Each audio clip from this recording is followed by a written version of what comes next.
From Hollywood, it's time now for... Johnny Dollar. Mr. Dollar, this is Henry Parker with Continental Assurance out in Reno. Well, how are things in Nevada, Mr. Parker? Terrible, sir, just terrible. Well, I'm sorry to hear that. What seems to be... Excuse me, Mr. Dollar. Yeah? There's someone here who would like to speak with you. Oh, who? Give me that. Who do you suppose it is, you sloth-eyed Pinkerton? Sounds to me like a cantankerous old character named Josiah Gillis. Cantankerous? Why, you miserable... What are you doing in Reno, Mr. Gillis? I tell you when you get here. When I get... Oh, no, now, wait a minute. I can't wait. If I do, he'll be dead and it'll be your fault. Who? A feline friend of mine. A what? Oh, being uncouth like you'd probably call him a cat. Oh, no. Look, Josiah. Also, he's rich. He's what? Rich, yes, sir. Last week he inherited $60,000. This week somebody's making sure he won't live long enough to spend it.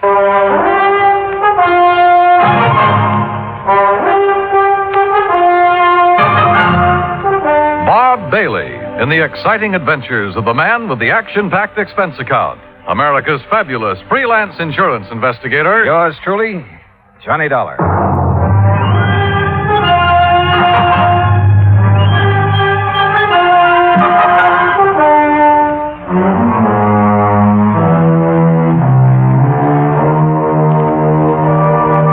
Expense account submitted by Special Investigator Johnny Dollar to the Continental Assurance Company, Reno, Nevada. The following is an account of expenses incurred during my investigation of the Felicity feline matter.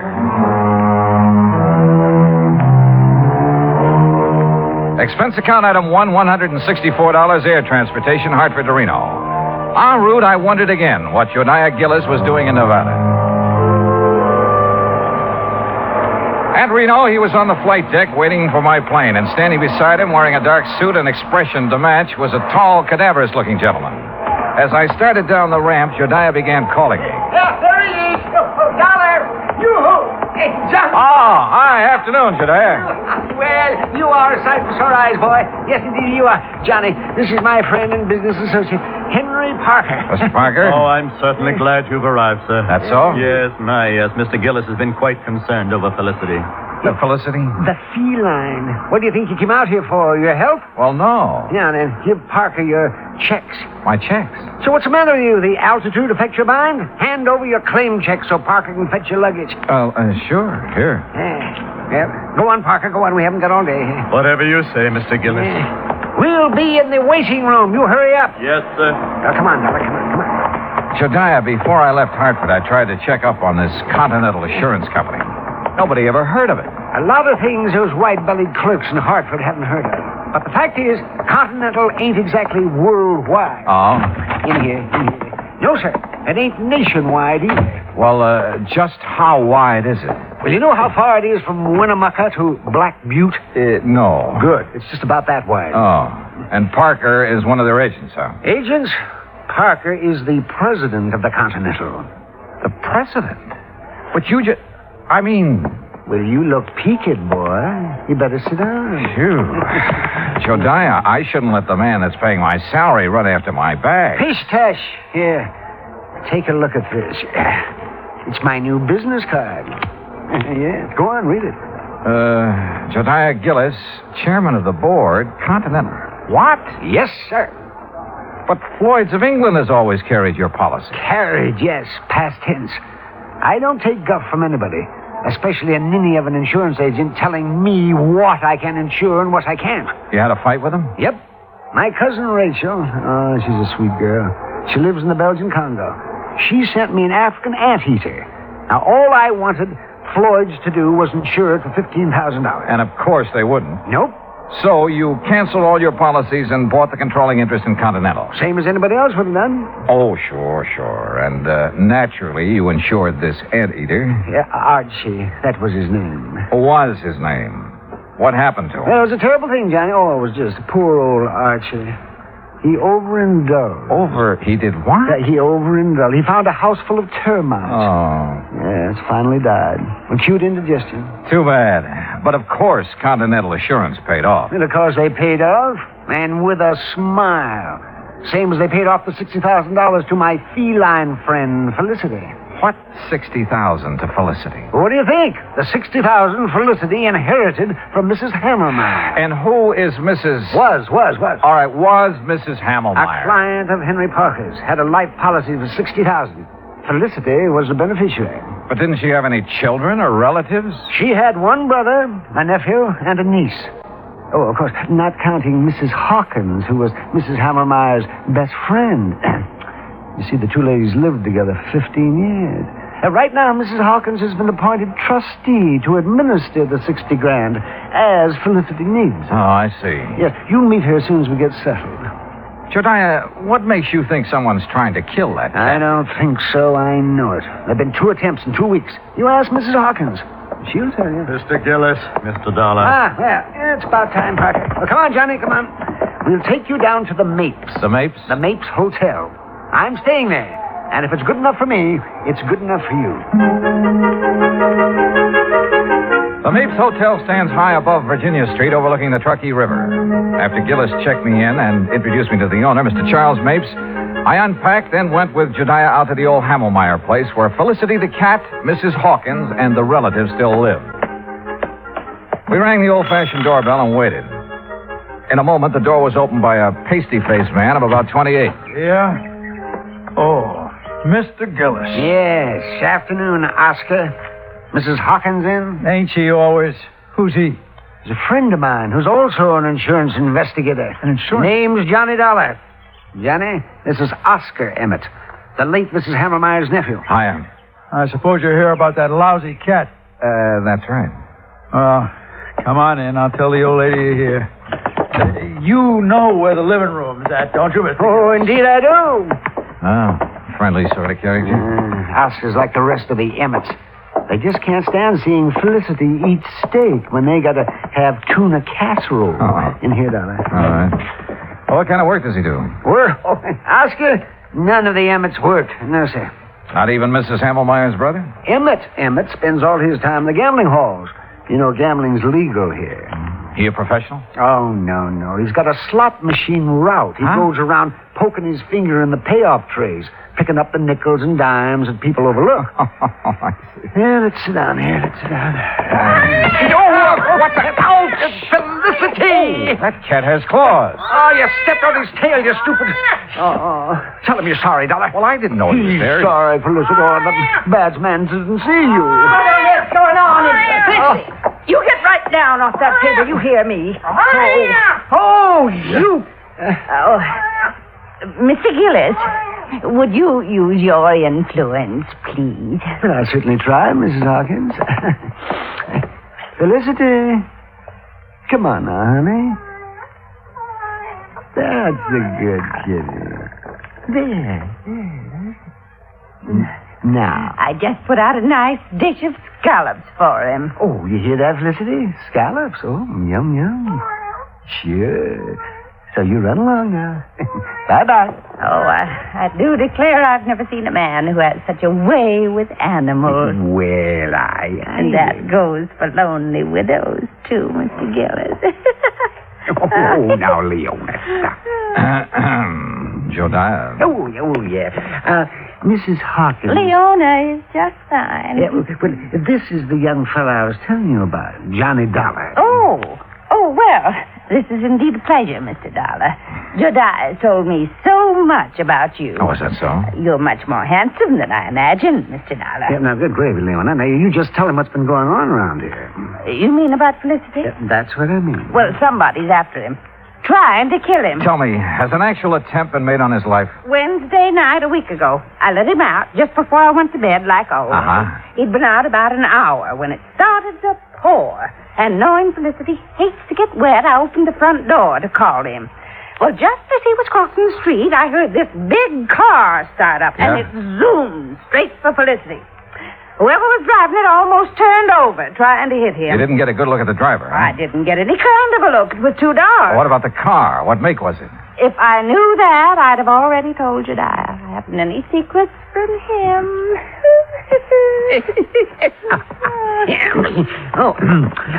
Tell him about last Thursday, Leona. Felicity was poisoned.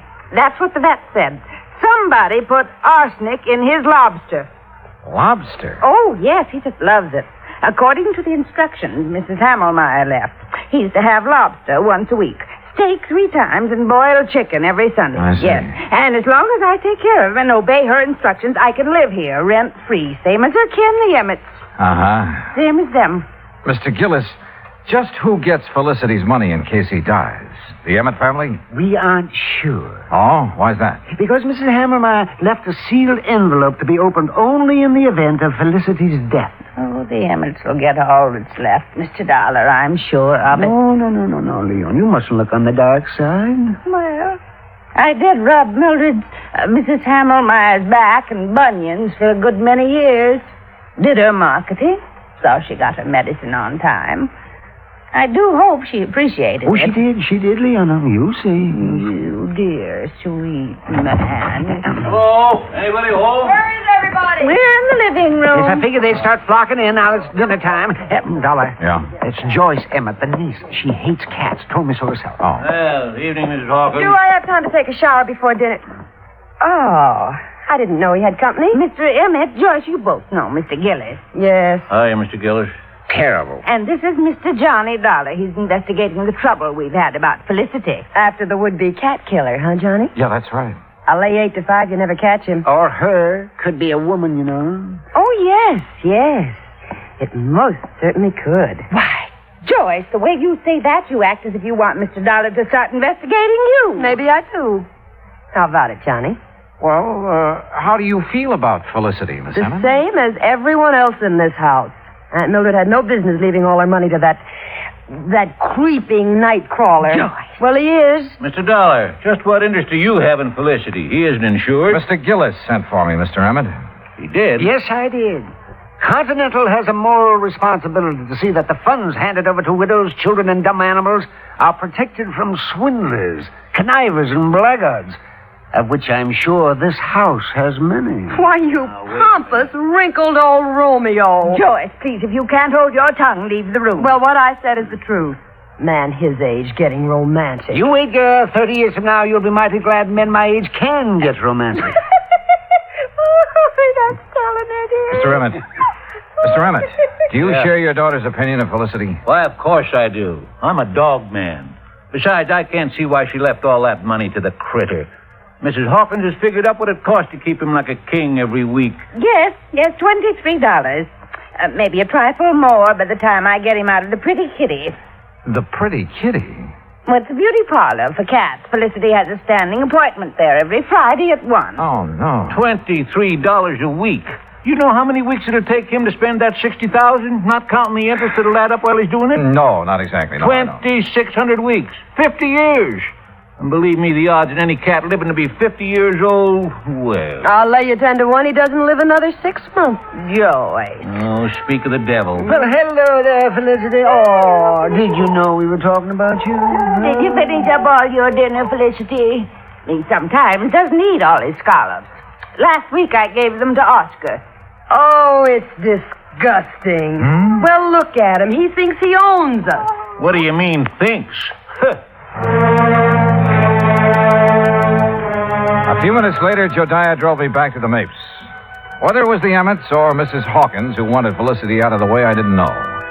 But I did know we should get him out of that house as soon as possible. I changed my clothes, met Josiah and his friend Charlie Mapes in the Skyroom for dinner, did a bit of gambling, then went to bed. Must have been about 3:30 when the phone rang. Hello. Oh, Dollar, please answer me. Who is it? Mrs. Hawkins, I tried to get Mr. Gillis, but he left word he wasn't to be disturbed. Oh, well, what is it, Mrs. Hawkins? What's wrong? Oh, it's terrible. Oh, it's just terrible. What is it? What's happened? Felicity, he... Felicity, what? I let him out about 10, but he's disappeared. Mr. Dollar, I know he's been killed.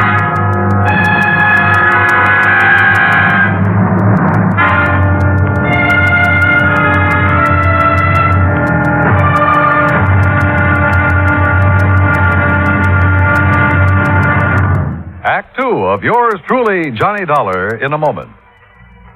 Anyone who has survived the rigors of basic training is familiar with a great variety of milk that is dished out periodically in the armed forces.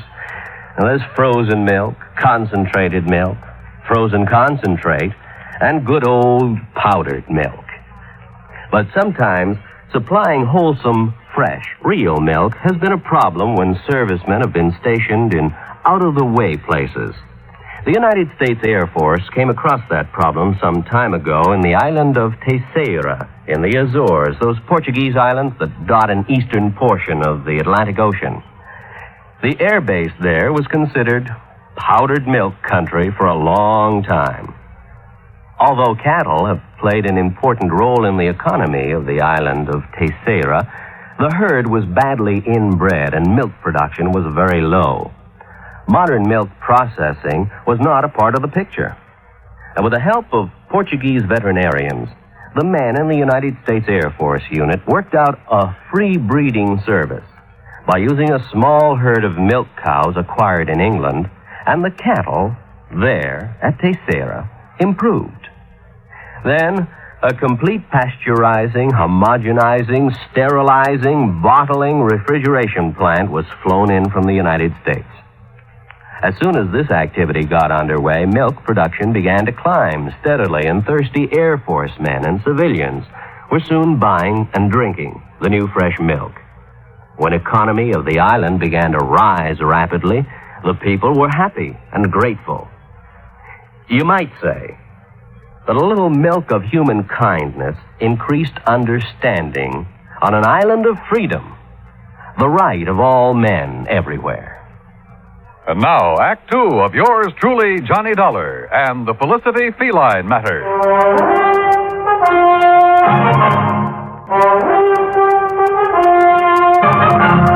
A few minutes later, Jediah Gillis and I were at the old Hammelmeyer home. Joyce and her father, along with Mrs. Hawkins, were waiting for us. Oscar Emmett was nowhere to be found. He's the one, Johnny. Yes, sir, that shifty critter, that Oscar. He stole Felicity and is going to do him in. Ah, that poor Felicity. Oh, for heaven's sake, Mr. Gillis, pull yourself together. Oscar could be downtown having a run of luck, Mr. Dollar. Well, if he's gambling this time of night, he shouldn't be too hard to find. Mrs. Hawkins. Yes. When did you first realize Felicity was missing? Why, about an hour ago, I guess it was. I woke up and remembered he was still outside, so I came down and called him. Yeah? Always before, ever since he was a little kitten, he's come back home for me. But tonight, well, he's just nowhere to be found. What time did you let him out? About 10:30, same time as I always do. Were you at home then, Joyce? No, she wasn't. I had a real good day yesterday, collected almost $4, so I took her to a movie. A movie? That's a likely story if I ever heard one. It happens to be the truth, Mr. Gillis. What'd you see? Come on, tell me. It was an old one about a giant gorilla. That's right. I'll bet. Jediah, if anything has happened to poor Felicity, will we... Well, how much time will we be given before we have to move out of this house? Well, that's up to the court, but I'd say a couple of weeks. That's all? Oh, my. Well, it's all they deserve. My. All except you, my dear. Well, Johnny, you've been unusually quiet. What do you think? I think we'll take in the late spots, Jediah. See how our luck's running. We started at the Mapes and went down Virginia Street, stopping in at every gambling casino, hoping we'd find Oscar Emmett. Finally, we found him at one of the roulette wheels in Harold's Club. And in front of him was a large stack of chips. Take your bets, ladies and gentlemen. There's a couple of seats around here, gents. No, thanks. We'll just watch our friend. And a very lucky friend he is, too. Put these on 32 and these on... Good morning, Oscar. What? Well, what are you two doing here? We've been looking for you. That's so? What for? You know what for, you catnapper? What'd you do with Felicity?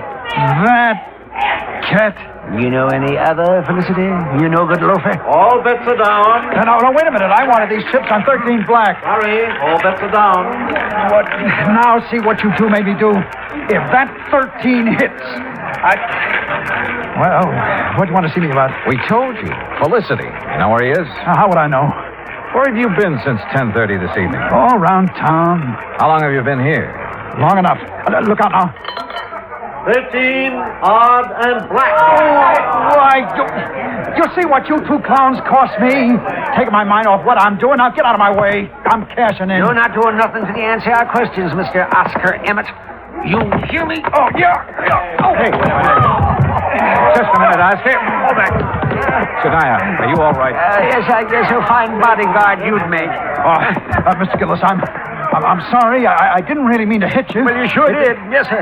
Well, here, let me help you up. Are you sure you're all right, Shadiah? Yes, if I could just sit here a minute, I'll be fine. Okay, folks, it's all over. Let's get back to our business.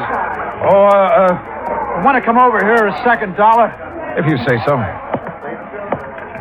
That crazy old fool. I didn't really mean to hit him so hard, but well, you know how it is sometimes. That was the best run of luck I had this year. Well, don't worry about Jodiah. He sometimes forgets he's not as young as he used to be. You can say that again. Boy, the way he's been letting that Mrs. Hawkins make a fool of him. How do you mean? Oh, you know. Telling him how much she's in love with him, how nice it'll be after they're married, you know. You heard her say this? Sure. You see, my room's on the first floor just off the parlor. And I can't help but hear what's going on. Uh-huh. Well, what makes you think Mrs. Hawkins isn't sincere? Because she's been given the same line to Mr. Emmett. Oh. Only she really loves him. Oh, yes, sir. Sometimes he argues with her and she breaks out crying.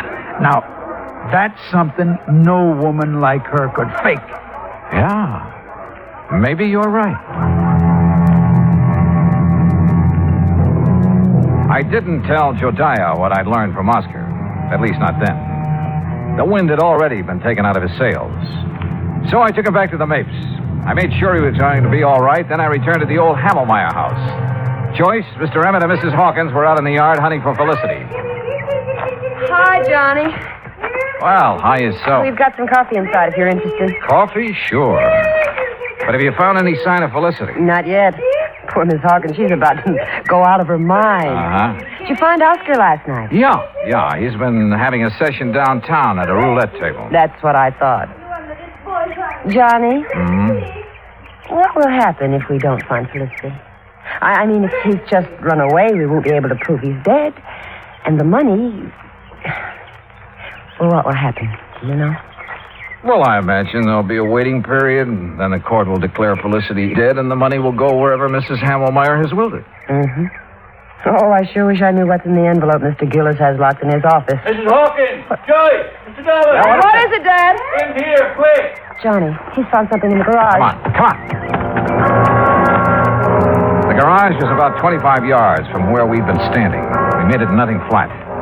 Inside, toward the back and on the ground, was a small hatchet. And near the hatchet was some blood and cat fur. Oh, Johnny. Oh, no. Poor Felicity.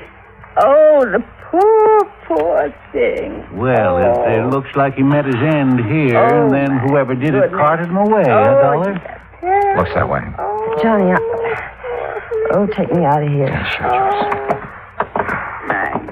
So ashamed. And you know I hated that cat. I really wanted him dead, but not like this. Not... Oh, hey, come on now. I know it's silly of me, isn't it? No, I don't think it is. Oh, Mr. Dollar, Yes, ma'am. will you be kind enough to notify Mr. Gillis? I'm afraid I just couldn't speak about it over the telephone. Of course. I'll be glad to. I drove Jodiah's car back to the hotel. I made sure he was feeling better, then told him what we'd found in the garage. Naturally, he wanted to call out the police reserves, but I managed to talk him out of it. At 10 o'clock, I made some telephone calls to the local banks. When I got the information I'd been after, Jodiah and I again drove out to the Hamelmeyer house. Well, I expected you two gentlemen a couple of hours ago. Sorry, Mrs. Hawkins. I had some things to take care of. Oh, well, come in. What's the matter with... Why, Jodiah Gillis, you've been fighting. So I have, woman. So I have. Street brawling, and at your age. Seems like I've been doing a lot of crazy fool things at my age. Now, just what do you mean by that? You know very well what. Pulling the wool over my eyes. Let me think that I'd found a true sweetheart at last. Oh, you miserable Jezebel. Mr. Dollar, whatever is he talking about? How about you and Mr. Emmett? And how you plan to use Jediah's friendship to get you out of trouble in case your little scheme failed? Well, I still don't understand. No? Well, suppose I tell you that you did away with Felicity yourself. Why, you can't prove that. I won't need to. Jediah's having a copy made of all your bank deposits since the time you moved in with Mrs. Hammelmeyer 15 years ago. And started taking care of her by paying her bills, ordering her food and medicine, and pocketing a good share of the money for yourself. Well, why shouldn't I have? She didn't give me 1 cent of salary. Oh, I know. And your bank balance shows you have $47,000 on deposit. All right. All right. But I'll pay it back. You'll see. Oh, they won't be able to do a thing to me. No, sir. Mildred Hammelmeyer appreciated me even if nobody else did. Or does. You'll see. My name will be in that envelope. She wanted me to have that money all the time. I know she did. Hi. Ready to read the will? Yeah, just about. Joyce, you and your father sit over there, huh? Mm-hmm. Wherever you say, Mr. Dollar. Okay, Jediah, open the will. Sure, I will. But if it does give the money to... Jediah. Mrs. Hammelmeyer should spin in her grave if it does. Read it if you dare, you... You old goat, you miserable female woman. Yes, well, I'll read it now. Here we go. Codicil to the last will and testament of Mildred Emmett Hammelmeyer. Witnessed by... Yes, there's a lot of legal gab here. Here we are. The monies unspent after the death of the cat known as Felicity shall... Well, holy smoke. Mr. Gillis. This is no time for laughing, Gillis. Read it, Jediah. Yes, please. Oh, doggone. I'll read this thing again. The monies unspent shall then go to the descendants of the original heir. The Descendants? What? Yes. Well, how... The original heir is Felicity. Now, the money goes to his descendants. And being as he was a tomcat who loved to go prowling at night, did he ever have descendants? Oh! Hundreds of them! Well, sir, what happened later proved once and for all that miracles can happen. For at 1 o'clock on Friday afternoon, we got a phone call from the Pretty Kitty Beauty Shop. A large tomcat with a bad cut on the back of his neck had shown up for his usual shampoo and manicure. Maybe they do have 9 lives. Expense account total, including hotel bill, incidentals, and transportation back to Hartford, $407.20. Yours truly, Johnny Dollar.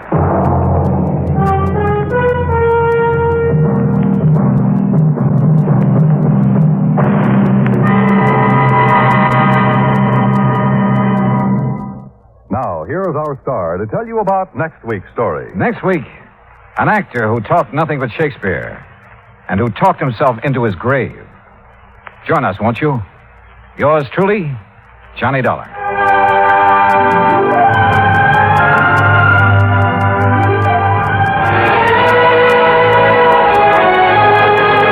For the past 55 minutes, you've been listening to the best of radio drama with Suspense and Johnny Dollar. Be sure and join us again tomorrow night at the same time, 9:05, when FEN presents The Phil Harris Show and The Life of Riley.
Time now for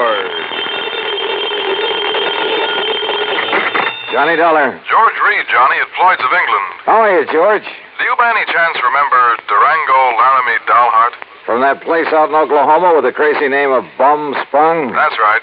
Now, Johnny... How could I ever forget him? And more to the point, has he ever forgiven you? Forgiven me? After all, you were the one who accused him of passing counterfeit money. Well, I when know. all he did was wash and starch and iron a few $100 bills to make him look nice and new and crisp. I'm quite frank to admit I was entirely wrong about him that time. Hey, tell me, does he still pay his premiums in brand new money and in person? Yes, and that's what has me worried. How do you mean? Well, he wrote me some time ago and said he'd be here on the 10th of last month to pay his regular $4,500 premium. The 10th of last? Well, that's nearly 6 weeks ago. Exactly. And he hasn't appeared. Well, did you write or wire him to see what's holding him up? I got no answer. Johnny, I think something's happened to him. After all, with the way he flashes money around, it's a wonder somebody hasn't knocked him off long before this. George, if anything's happened to old Durango Laramie Dalhart. Yeah, I thought you'd feel that way about it. Yeah. I'll let you know what I find out when I get to, if you'll pardon the expression, Bum Spung.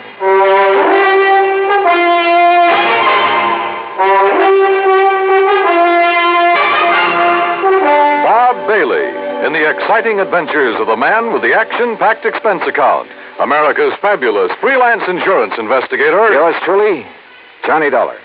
And now, Act One of yours truly, Johnny Dollar.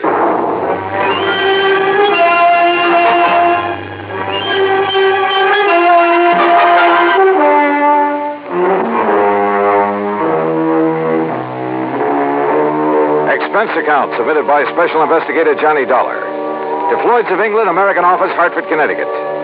Following is an account of expenses incurred during my investigation of the Durango Laramie matter. George Reed has quite a penchant for handing me really offbeat cases, but for once this looked like serious business. Expense account item 1, 9420, transportation. I arrived in Enid, Oklahoma shortly after 4 a.m. Item 2, $1.85 for breakfast. Item 3, $50 deposit on a rental car. I headed due north on Highway 81 across some of the flattest plains country I've ever seen that I hadn't expected to see again so soon. About 26 or 7 miles further on, after crossing what remains of the Salt Fork of the Arkansas, I spotted the familiar weather-beaten sign indicating that Bum Spung was somewhere up a rough dirt road to the left. Bum Spung, named by the Indians. It means bad water. And finally, there it was, the same old broken wooden fence surrounding a couple of acres of poor sandy ground. The same ramshackle house, the broken-down barn, propped up in spots with timbers. And in the yard were the same 2 sad-looking cows I'd seen on my previous visit. The swayback horse and the friendly, mangy, toothless hound, some decrepit-looking chickens. Bum Spung, so-called ranch of Durango Laramie Dalhart, who'd made it in oil and who chose to settle down in this lonely, desolate spot. And standing there looking at it, it was hard to believe that the inside of the huge unpainted house was clean, modern, well-furnished, thanks to his niece Carol, who occasionally came up to see the old man. As I swung aside the sagging wire gate, I wondered if she was here now. I wondered if anyone was here, but not for long. Durango! Durango, it's Johnny Dollar. Stay outside that fence, you meddling young varmint. This here now is private property. Wait a minute. You're not Durango. I came here to see Durango Laramie Dalhart. Oh, you did, eh? Well, Durango ain't here. Now, look, you. Oh, you shut up that gate and drive away from here. You see this here now, 30-30? Drive away? After you've blown a hole on one of my tires? I did, eh? Well, I guess that wasn't very sociable, now was it? Hey, look, lower that gun for a minute, will you? Oh, no, you don't. No, you don't. You try anything funny and I'll let you have it. Only, I guess it is up to me to fix that there tire for you, ain't it? Huh? After all, as long as I done it, let me take a look and make sure you just ain't up to some trick here. See what I am. Hey, just give me that gun now. Oh, no, you don't. No, you... Okay. Now, who are you and what are you doing here and where's Durango? My hoppers, sonny. You sure pack a punch. Start talking, mister. Who are you? Who am I? Side Widener Wilson, that's who I am. Who'd you think? And who are you? Johnny Dollar, insurance investigator. What are you doing here? What am I doing here? Why, old Durango sent me a telegram, that's why. Oh, yeah? Sure. Here now. Read it for yourself. to Mr. Sidewinder Wilson, Gunside Oil Field, somewheres near the Petterdale River, Texas. Yeah, that's where the field is, and that's where I got this telegram. Get yourself up here to Bumspung. That's what he says. Take care of my ranch for a while and get here fast, signed Durango. Yeah. Now, you satisfied? Just who are you, Sidewinder? Who am I? Durango's oldest, bestest friend is all. Known him since we rigged together in the oil fields before he made his gold strike up in Colorado, that's who. So when he tells me to come up here and take care of things, I come, that's all. What'd you expect? But now look here, Johnny, is what you say your name is? Johnny Dollar. Yeah, well, there's something I don't like about Durango's going away this time. What do you mean? What I mean? Well, I mean the way he must have left in a powerful hurry, that's what. You know Durango pretty good? Pretty good. Well, can you see him leaving this nice house of his'n with all the doors and windows unlocked? He wasn't here when you arrived? No, sir. He'd already went away. And can you see him leaving no food around for the cattle and Methuselah and Primrose? Methuselah and Primrose? What is this? The horse and this nice old dog here. And what about the tractor? Just sitting out there in the field, plows down halfway up a furrow. What are you getting at, Sidewinder? What am I getting at? I'm saying he must have left in an awful hurry, that's all. And if you ask me, there's something funny about it, and I don't mean funny, ha-ha. Yeah, I think you got something there. You see, he was due in Hartford, Connecticut over 6 weeks ago. Pay up on his insurance, huh? That's right. All loaded down with brand new money, I bet. Probably. Yeah, I've told that crazy old coyote 1,000 times that he oughtn't to go traipsing all over the country with all that money in his kick. Johnny, if he ain't showed up the way he was supposed, it just means one solitary single thing. Like what, Sidewinder? Like what? Well, like somebody's waylaid and bushwhacked him for his money, that's what. Yeah. Yeah, I'm afraid so. But, Sidewinder, I sure hope you're wrong. Johnny, I sure hope I'm wrong. Act two of yours truly, Johnny Dollar, in a moment. And now for another episode in the life of Sergeant Donald Bellwether, my husband.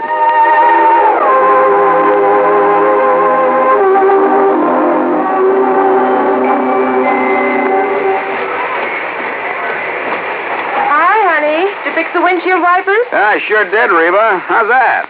Oh, you fixed them. Good for you, Donald. Thank you, my dear. Well, that's that. Now, if it rains, we're prepared for it, huh?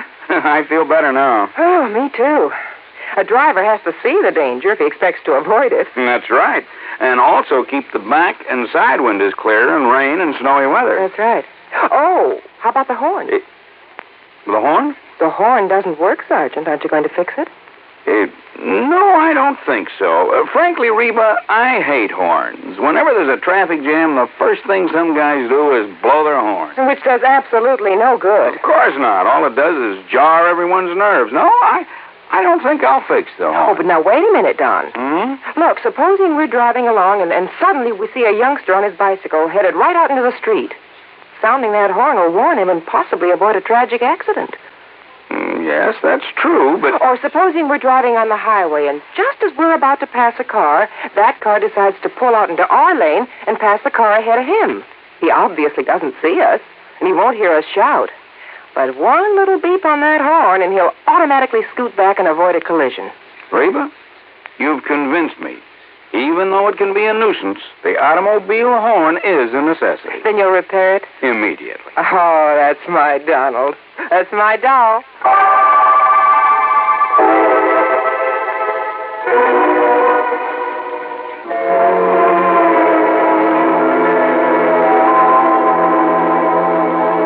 And now, Act two of yours truly, Johnny Dollar, and the Durango Laramie matter. Durango Laramie Delharts, cradle character from Bumspung, Oklahoma, gone, disappeared. His pal, Sidewinder Wilson, a bit of a character himself, had no idea what might have happened to him, but feared the worst. And I had to agree that his fears were justified.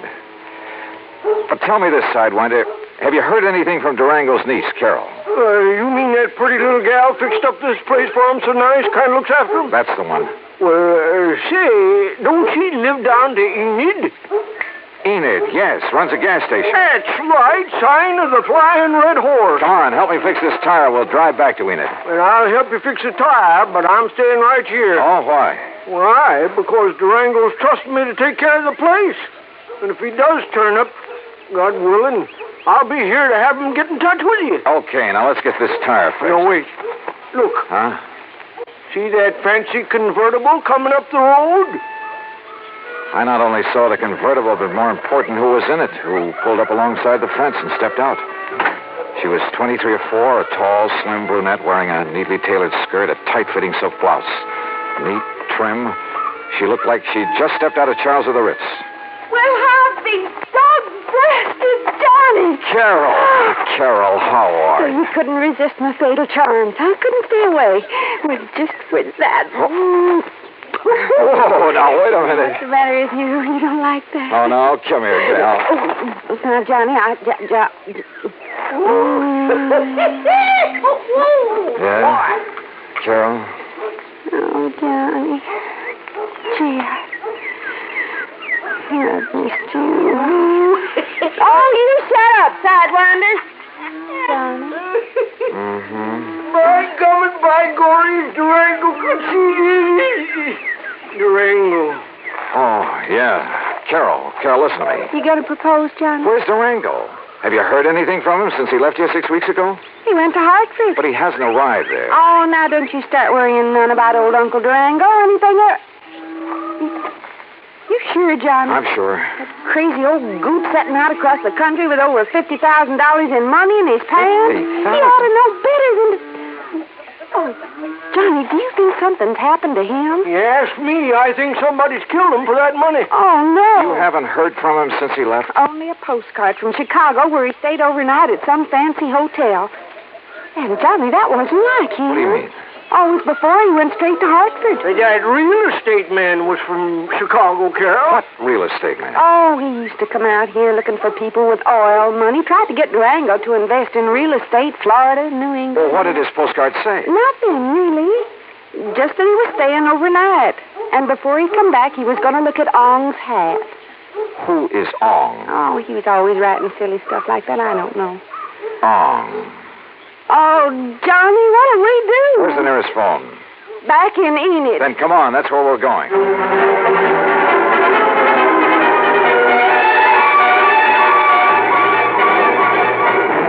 In Enid, I put in a long-distance call to Phil Avery, an old friend at International Press Service, in the hope that if Durango's body had been picked up anywhere in the country, the news files would have some note of it. Durango Laramie Dalhart? That's a man's name? Yeah, Phil. Does it mean anything to you? I'll say this, Johnny. If a name like that had ever come in over the wires, I'd certainly remembered it. But it hasn't. Not to my knowledge. Incidentally, what's this all about? Oh, he left here loaded with cash. Now he's disappeared. No clues? Only that he's planned to see some guy named Ong. Ong? For some crazy reason, he's interested in Ong's hat. Well, that's about as silly as... Ong's hat, did you say? Oh, no. You mean that rings a bell? Are you kidding? Of course it does. Oh, no. Phil. Phil. Phil, listen, will you? This may be a matter of life or death. Phil.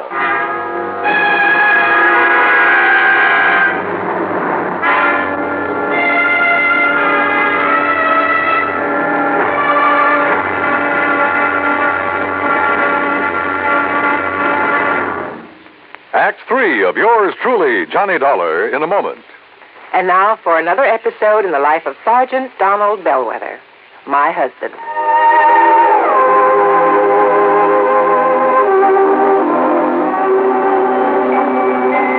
Reba! Reba! What is it, Donald? Confounded Reba, I can't find the fountain pen. I've looked all through this desk. Here it is, dear. Here it is. You must have used it as a marker when you were reading this book.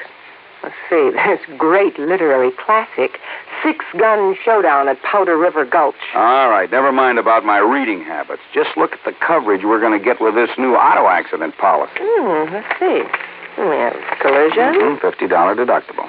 Fire, theft, public liability, property damage, medical benefits. In other words, we have complete coverage. That's right. Of course, it's going to cost us money. I'm sending the company a check right now. Gee, it's too bad we don't live in Rhode Island. Rhode Island? Why? Oh, because then our rates would be lower. Rhode Island has less accidents per capita than any other state. Oh. Well, which state has the highest? Let me see. Here it is, Nevada. No, by golly, Nevada's second highest. Alaska has the most. Really? I didn't know that. Mm-hmm. You know, it's just too bad we can't eliminate traffic accidents completely. Not only would it save life and limb, but it'd be a lot less strain on the pocketbook. Yeah, that's for sure. These automobile accident policies get more expensive every year just because there's so many costly accidents. Well, I'm glad we've got some good insurance coverage, Donald, but just remember one thing. Oh, what's that, honey? Well, some auto accidents ruin a fender, and some ruin a family. Yeah, that's true. Very true. Well, as far as I'm concerned, I don't want any of your old insurance money. I want you here at home, safe and sound. You'll always drive carefully, won't you? Yes, I will, dear. Oh, that's my Donald. That's my doll.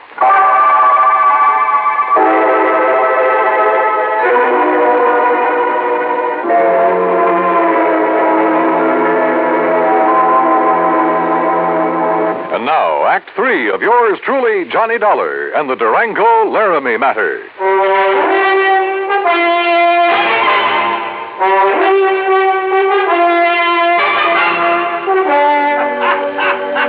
Phil, will you stop that howling and make some sense? This could be a matter of life or death. Ong, did you say? That's right. You know who he is. Ong's head. Oh, no. Do you know him? No, I don't know the Ong, but I know what it is. Huh? Ong's hat, New Jersey. What? Sure. down in the pine and cranberry bog country. Down near Mount Holly, south of Trenton. Are you serious? Of course I'm serious. Johnny. Okay, Phil. Well, that's where the big Okay, Phil, thanks. Johnny, I found the car to that real estate promoter from Chicago. Good. We'll take the first flight we can get out of Tulsa. Come on, Carol, we're on our way. Expense account item 4, $164.80, plane fare and incidentals. In Chicago, we stopped over long enough to pay a brief, unpleasant visit with one J. Harry Cramlin, real estate promoter, at his office just off the loop. So, what if I did sell this Dale Hard character some land over in New Jersey? What's it to you? You trying to cut in on a good thing? How much did you sell him, Mr. Cramlin? Oh, a little over $35,000 worth. But now if you... What was it, a lot of worthless swampland? He didn't seem to think so, after the glowing report I gave him. But why did he buy it? Because the old fool thinks there's oil on it. Cramlin, if you've taken Durango... Now, ain't that a name? Durango Laramie Dalhart. If he's been chipped in this deal, well, you better duck the next time you see me coming. You threatening me? About a cash, perfectly legal deal? Oh, I'm sure it was legal. But oil in South Jersey. Cramlin, my warning still goes. The next leg of our flight took us to Philadelphia. There I rented another car. That's $50 deposit, item 5. We drove across the Delaware River and picked up Route 537 to Mount Holly. There we stopped for a sandwich and a Coke. That's item 6. And there a passing glance at a newspaper headline stopped me in my tracks. Something about a big oil development at... Yeah, you guessed it. At Ong's Hat. We burned up Highway 530 to Pemberton, then hit a sandy back road that led deep into the pine and scrub oak. Finally, suddenly, we came to a clearing.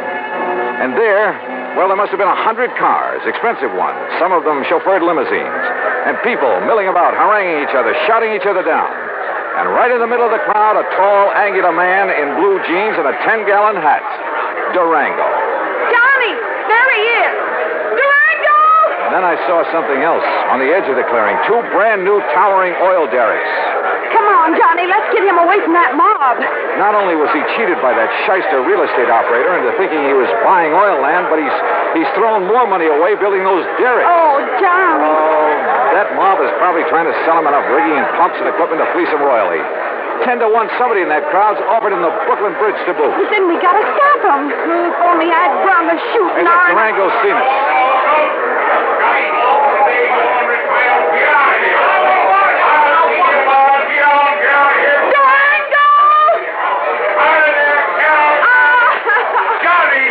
Hi, Durango. Well, what's the dog-blasted turn compilation ever rung you out for this godforsaken country, huh? Oh, Durango, you skunk, you're all okay. Why, sure I am. Come on in this shack here so we can get away from this blasted crowd. Come on. You look here, Johnny. What are you doing with my little Carol, huh?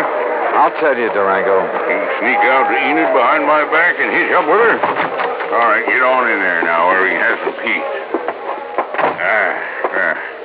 Just sit down where you can. All right now, you young rascals. Is that what you done? Gone and got married? Well, of course not, you old goot. Oh, well, doggone it, that's what I was hoping for. Oh, goot.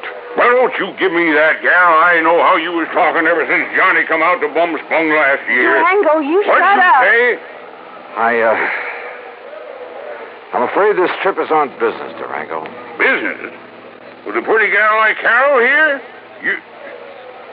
And how'd you two get here, anyway? Johnny brought me on the plane, but what difference does that... Oh, he did, eh? Transported you across state line, huh? A whole lot of them. And there ain't no law about that. Why, Jake, you two are going to have to get married. Durango. And I'm just the one to see that you do. Durango! I don't carry this old 6-gun for nothing. Durango, will you shut up and let Johnny tell you why he's been looking all over for you? What do you mean, looking, Jake? Huh? Durango, you've been had. Me? By the crook who told you this was oil land. Johnny, I knowed it weren't the minute I seen it. But you put up derricks, and they must have cost you about... Sure, they cost me plenty. It just, a funny thing happened. Oh, now, wait a minute. Sir, the minute the folks got wind of me, a millionaire oil man from Texas and Oklahoma putting up the derrick, Johnny, on my word of honor, I've told every one of them people, I've told them that there ain't no oil here. You mean you Yes, already... sir, I've told them till I was blue in the face. Durango. But would that stop them? That wouldn't stop them from wanting to buy this land away from me? No, sir. And you've been selling it? Why, sure. I told them it was no good, but I just couldn't stop them. And so far, I've come out a mite over $65,000 to the good.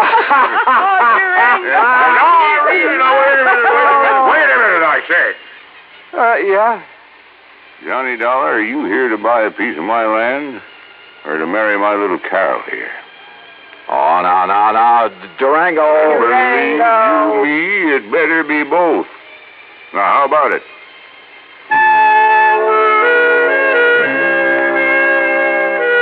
Expense account item 7, $1,000 even. The company now owns a small hunk of land in Ong's Hat, New Jersey. As for Carol, that ever-loving doll, well, someday, maybe someday. Expense account total, including incidentals and transportation back to Hartford, $1,416 even. Yours truly, Johnny Dollar.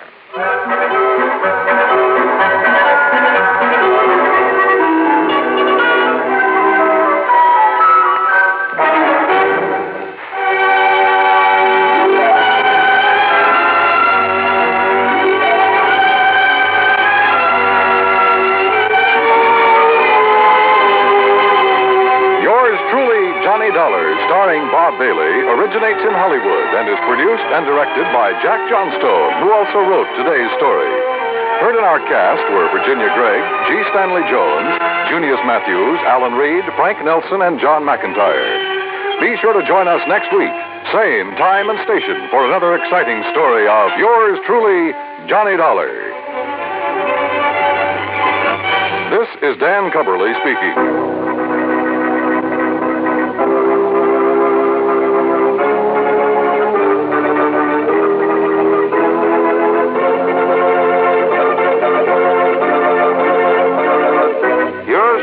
Johnny Dollar has been a presentation of the United States Armed Forces Radio and Television Service.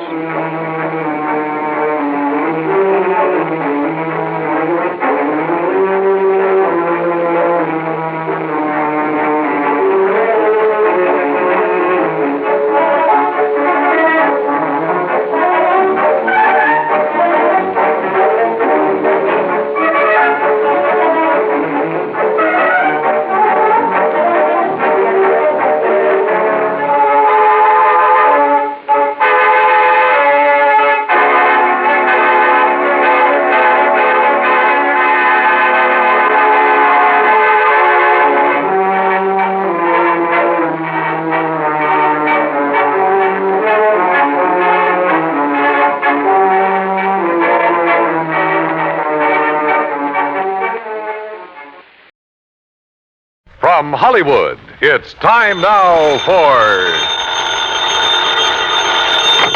Johnny Dollar. This is Jim Paris at Worldwide Mutual. Don't tell me, Jim. Let me guess. Hmm? What are you talking about? The reason you call me, I can smell the smoke all the way over here at my apartment. Oh, Also, I heard something about the fire on a news broadcast a few minutes ago. Yes. Somewhere out on Albany Avenue, he said. Yes, it's the cash and save market over the other side of town. And since your company insured it, you want me to go over and take a look? A good look, Johnny. You thinking of possible arson? I am. Okay, why? That store is just one of a chain. Hartford, Boston, Providence, Springfield, Lowell. Yeah, I see. But how does that make it arson? This is the fourth one to go up in as many weeks. Oh. The outfit that owns them having financial troubles? The outfit that owns them is one man. Oh. John Wakefield Carson. Then I repeat my question. Johnny, if he is burning up his own markets, if you can prove it, you can save our company a lot of money. That might cost you a lot of money, Jim. What do you mean? Wait till you see my expense account.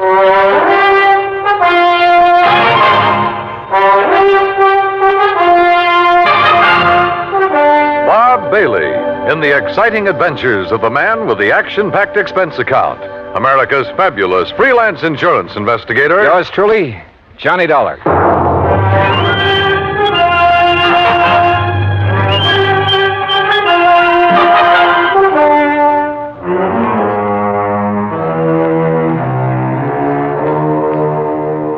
Expense account submitted by Special Investigator Johnny Dollar to the Worldwide Mutual Insurance Company, Home Office, Hartford, Connecticut. Following is an account of expenses incurred during my investigation of the Carson arson matter.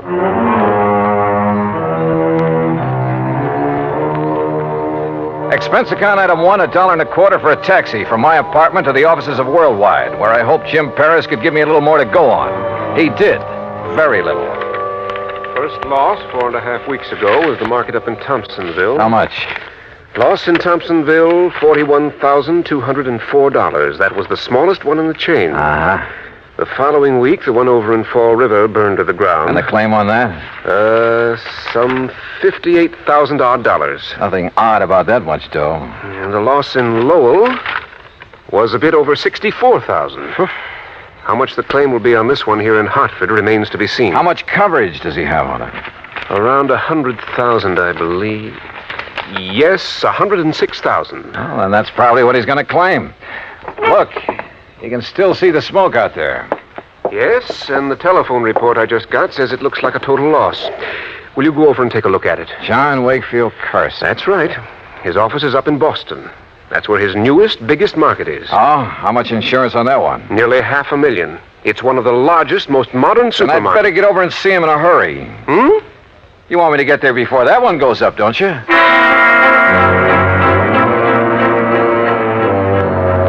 Expense account item 2, $450 for a cab to the scene of the fire way out on Albany Road. 3 or 4 fire companies were hard at it. But it was easy to see there wasn't a chance of saving much. It struck me that this location, part of a brand new residential area, was about as far from an established fire company as it could be. I wondered for a moment if this was deliberate. I finally ran down Hal Gibbons, an old pal, and one of the best men an arson squad ever had. Stick your nose up in the air and take a deep one, Johnny. You smell it? Well, it's not kerosene, Hal. I don't think it's gasoline either. No, but it's something highly inflammable. The boys of that chemical truck could get it out. Might learn something. Of course, these stores always stock a lot of cleaning fluids, stuff like that. Most of them are not inflammable. Well, how about... Johnny, look out!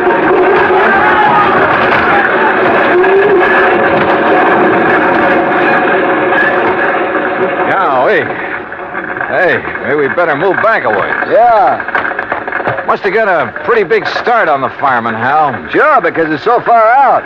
It's like the markets in Thompsonville and Fall River. And Lowell, too. Oh? Kind of makes you wonder, doesn't it? At this point, I'm more than just wondering, Johnny. Have you come up with anything? Those other towns are out of my bailiwick, but I know all the boys in the departments. Have they come up with anything? No, and that's why I feel I've got to get the first lead, if there is one, right here. Has old man Carson showed up? No, not during any of the fires. He just sits calmly in his office in Boston, mutters something philosophical about the vagaries of fortune, and lets it go at that. And files a big fat insurance claim. I think I want to see that guy, Carson. I don't think it'll do you any good, but go to it. Know anything about his financial situation? He's loaded. Multi-millionaire. And boy, what a queer one. What's that mean? A regular nut. Always quoting Shakespeare, the Bible, poetry, but a good businessman. You sure he hasn't got some big investment, something like that went bad on him recently? I'm sure. There has to be some reason. Get back, I tell you. You gotta stay back of the line. You want to keep your job, you tell your chief I'm here, and I want to know why this fire got out of hand. Well, who's that? Now, look, miss, I got orders. Don't choke on them. It's all right, Jerry. I'll take care of her. Whatever you say, Mr. Gibbons, but I got It's orders. okay. Well, Miss Carson, it looks like you're losing another market. This is the fourth one and a little over a... Hey, don't I know you? I'm afraid I haven't had the pleasure. Miss Margaret Carson, this is Johnny Dollar. The insurance investigator. Good. Now maybe we'll get somewhere. Oh, this is... Walter. Walter! Yes, Margaret? My fiancé, Mr. Dollar. Walter Smitten. Smitten? Hello, Walter. Mr. Gibbon? Walter handles the legal end of things for Dad. Oh, I see. Next president of the company, Walter? I? In the grocery business? Oh, no, sir, thank you. The legal end is enough for me. Well, what do you think about these fires? 4 in a row. Well, if I were you, Mr. Dollar, I'd suspect arson. Oh, Walter, for heaven's sake. Why, Walter? Someone trying to put Mr. Carson out of business, something like that. Put Father out of business with a couple of fires? Miss Carson... Come on, Walter. We've seen all we need to make the final report to Dad. Goodbye, Mr. Dollar. Harold.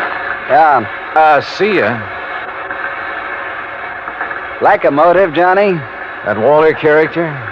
If he marries Margaret Carson, and he doesn't seem to like the grocery business... Yeah, but if he could get the money from it. Yeah, I see what you mean.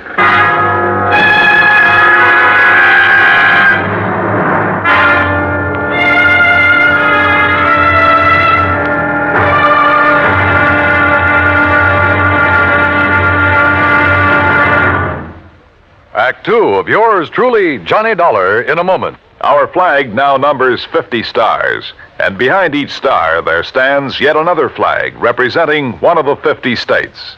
South Dakota's state flag was inspired by a song. South Dakota is the Sunshine State. A stenographer named Ida Anding designed the flag with a sky blue background and a blazing sun in the center, and the words, South Dakota, the Sunshine State, in gold around the sun. Later, the state seal was inserted over the sun, a seal representing mining and agriculture, the prime pursuits of the state.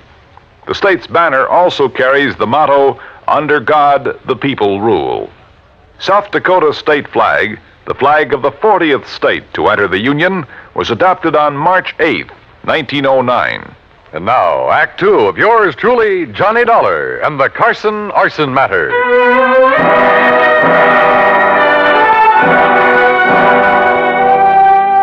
Expense account item 3, 20 cents, phone call from a booth near the scene of the fire. I wanted more information from Jim Paris at Worldwide Mutual. Information about the policies covering the 13 cash and save markets, 4 of which had recently gone up in flames. I waited in the phone booth until Jim called me back. Johnny Dollar. Jim here. Oh, good. All right, here's the list of markets, Johnny, in the order of insurance coverage, starting with the smallest amount. Go ahead. Thompsonville, Fall River, Lowell, Hartford. That's the same order in which they burned. Exactly. Okay. Which remaining store has the next biggest coverage? Salem. Okay, I'll start with Salem. What are you thinking of, Johnny? It's just a hunch, Jim, but... Well, I'll call you later.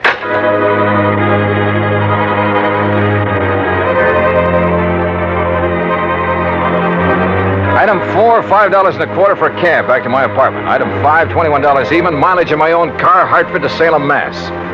Despite burning up the highway, it was almost dark when I pulled into Salem. It was well after dark when I finally located the cash and save market. Again, the store was far outside of town, and it was a long way from the nearest firehouse. I don't know exactly why I went there instead of the main office in Boston. After all, it was the same day as the Hartford fire, and the others had all been about a week apart. As I said before, call it a hunch. But as I pulled up in front of the place, I saw the shadow of a man dart furtively around the back of the building. As I reached the far corner of the building, I stopped. But with only the sliver of a crescent moon, I could see no one. Somewhere ahead of me, I heard a door open. Then silence again. But somebody had entered that building.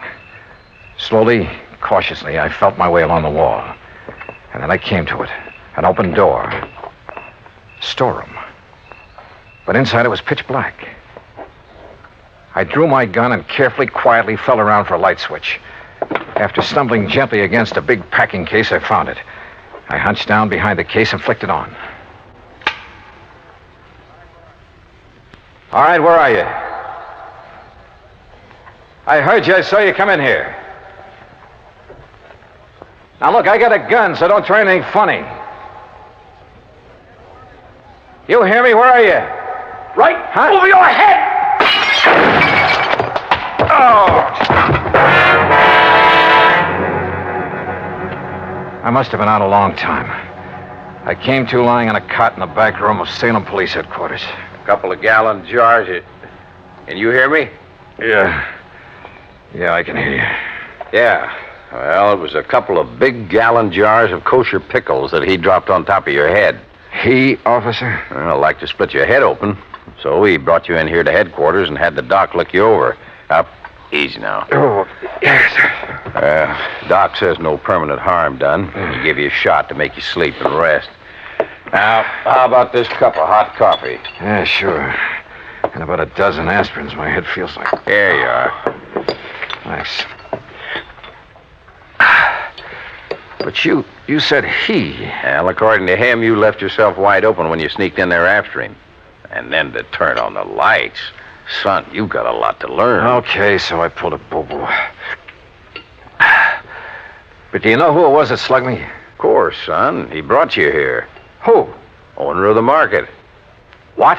Mr. John Wakefield Carson. Item 6, $2 more mileage on my car. This time down to Boston and the main office of Cash and Save Markets. To the private office of John Wakefield Carson. Please be calm of mind, all passion spent, Mr. Dollar. What? That's from Milton. Please sit down. Now look, Mr. Carson, about last night. Baydock plays tricks upon us all. It did so in bringing us together last night. How did you know I was going to investigate that market of yours up in Salem? Well, I didn't know. But look, you young man. Yeah? The fires which destroyed those 4 markets did so in order their value to me. So I found out. And possibly then the next to go would be the store in Salem. For that indeed is next in order of value. It figures. Or perhaps 'twas mere coincidence those accidents occurred in that order. Accidents? Remember, coincidence breeds further coincidence. That's a quotation from Bresco. Now listen to me, Mr. Carson. So for that reason, I decided to inspect the Salem store myself. Inspect it, huh? To make sure there'd be no possibility of spontaneous combustion there. Let's get one thing straight right now, Mr. Carson. Yes? I think those fires were set.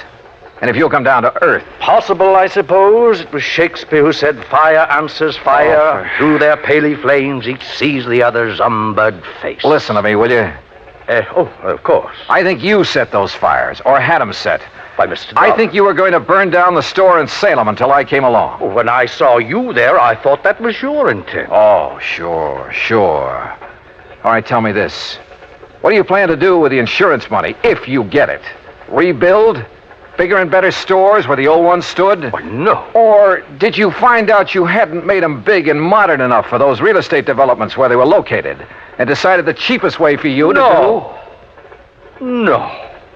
To build again where tragic dealt the fate. Forget the fancy quotes and answer my question. Shakespeare said, you tread upon my patience, sir. Look. It's most enough to make a deacon swear.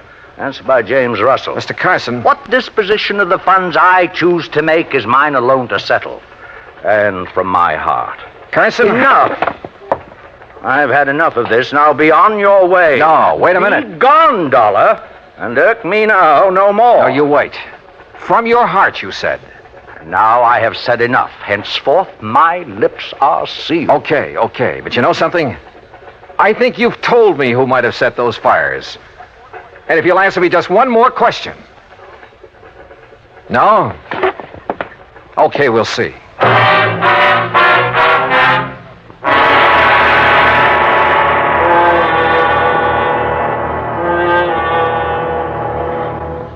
Act 3 of yours truly, Johnny Dollar, in a moment. Sometimes we may wonder why a football team doesn't quit playing and walk off the field when it finds itself 50 points behind with only a few minutes of play to go.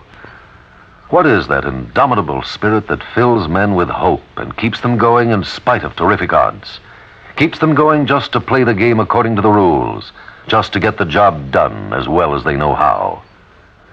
This kind of spirit pervaded the feelings of heavy bomber crews of the 9th Air Force on that day of glory, August 1st, 1943, the day of one of the most secretly planned surprise bombing missions of World War II, the day of the low-level attack on the Romanian oil refineries at Ploiești. More than 170 B-24 heavily loaded bombers took off in a swirl of red dust from Benghazi, Libya, to bomb a highly defended priority target. The element of surprise in the low-level attack was to be one of their greatest weapons.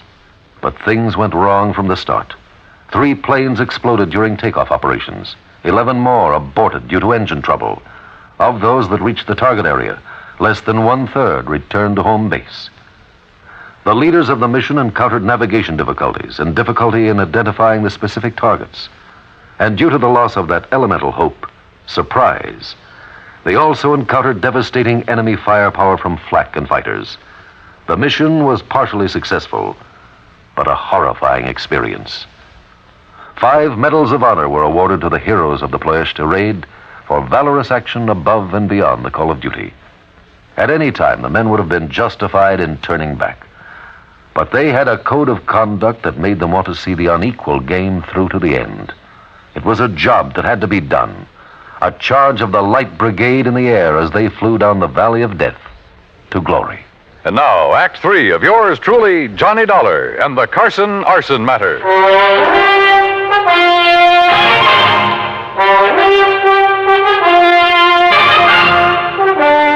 Expense account item 780 cents, phone call to Hal Gibbons and the arson squad back in Hartford. Yeah, Johnny, I finally found plenty in the remains of that fire. Then it was arson. By some rank amateur. That's why it was hard to spot. What do you mean? When a pro sets a blaze, we know what to look for. I see. And what about the other 3 fires? I called the boys in those cities immediately. Heard back from them this morning. Same story. All right. Have you checked on Walter, what's his name, the fiancé of Carson's daughter? You mean stepdaughter? Stepdaughter? I have, and that's what stops me. Alibis, huh? Perfect. Walter Smitten couldn't possibly have started those fires. I didn't think so. Huh? Now, that boy may call himself a lawyer, Hal, but he just hasn't the nerve, the gumption. But who else? He stands to benefit if he marries Margaret Carson. And surely you don't think Carson himself...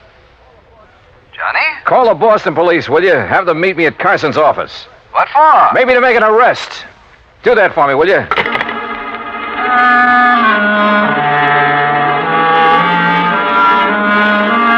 Hunch? Maybe it was more than a hunch now. Sure, I know there was no real clues in the case, but maybe for once I could get along without them. I went back to Carson's office and, I must confess, tried a little bluff. Court? You'd hail me into court? That's right. Unless you open up and tell me what I want to know. Very well. Speak to me as to thy thinkings, as thou dost. And you can forget the quotations. Walter Smitten is your lawyer, isn't he? A timid but an eager lad who saved me many a fall. You like him? Like a son. I would he were my son. For as the Bible says, a wise son maketh a happy... All right. Oh, yes. You have a stepdaughter, Margaret. Alas, I have. Okay. Now, who is to get the insurance money you may collect? Well, that, sir, is none of your concern. You going to talk now, Mr. Carson, but or it's in court? A family matter. Who gets it? I pledged to my wife before she died that Margaret would have all monies from any profit, any monetary gain of any kind, of any of my ventures. That would include the insurance money. I see. That, Mr. Dollar, was my pledge, and oh, how I have rued it. Why do you say that? She's not of my blood, Mr. Dollar. She has no soul for art or poetry. And since she's come of age, she's made so many demands upon me. Money, that's all she thinks of. And unlike Walter, she's so bold, aggressive, headstrong. Were it not for Walter, I'd mistrust her every move. But if he's in love with her? Because she demands he be, and why? So she can use his legal guidance in her fight to take this business away from me. All right, Mr. Carson. I haven't notified the authorities yet, but I've found proof that Margaret is the one who started those fires. You what? And you've just told me why. Because the money would go to her. Oh, Mr. Dollar, I'm glad. I've suspected, yes, but because of family honor. No, I'm glad you have proof. At long last, it will take this millstone from about my neck. Proof, huh? Margaret. Well, Dollar, you'll never live to tell the authorities. Margaret, that gun. Unless you'd like to make a deal, Johnny. Could be worth a lot of money to you. I'd even promise not to set any more fires. Oh, you were right, Mr. Dollar. Unless I'm mistaken, Margaret, the man who just came in... What man? Who heard your little confession is from the police department. You trying to make me look around so you can grab for this gun? Oh, no. Fact remains, he's standing right in back of you. That's right, Margaret. What? No! Oh, my hand! My hand! Oh, my hand! How sharper than a serpent's tooth is an ungrateful child.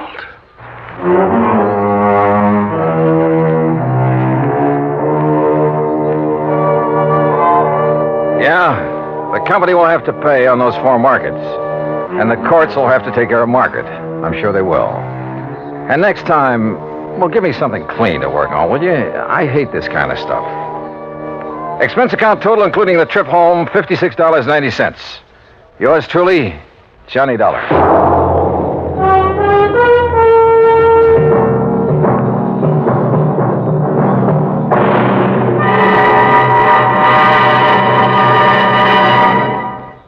Our star will return in just a moment. Our flag now numbers 50 stars, and behind each star there stands yet another flag representing one of the 50 states. Oklahoma's state flag depicts an Osage warrior's circular buckskin shield from which hang 7 eagle feathers. Across the shield is the Indian's calumet, or pipe of peace, crossed with the white man's peace symbol, the olive branch. On the shield are small crosses, the Indian's graphic sign for stars, indicating lofty ideals or a purpose for high endeavor. The background of the flag is a field of blue, the blue of the Oklahoma sky, signifying loyalty and devotion. The important symbols, however, are the calumet and the olive branch. These override the shield, the symbol of war, and bespeak a predominant love of peace by a united people. Oklahoma's state flag, the flag of the 46th state to enter the Union, was adopted on April 2nd, 1925. Now, here's our star to tell you about next week's story. Next week, the Rolling Stone matter. Remember that old saying about a rolling stone? Well, it applies here, with a vengeance. Join us, won't you? Yours truly, Johnny Dollar.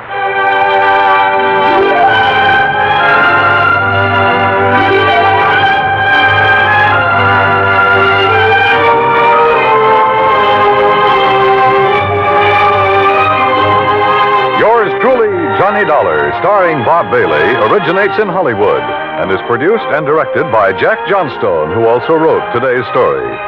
Heard in our cast were Virginia Gregg, Byron Kane, Harry Bartell, Jack Edwards, Joe Kearns, and Forrest Lewis. Be sure to join us next week, same time and station, for another exciting story of yours truly, Johnny Dollar.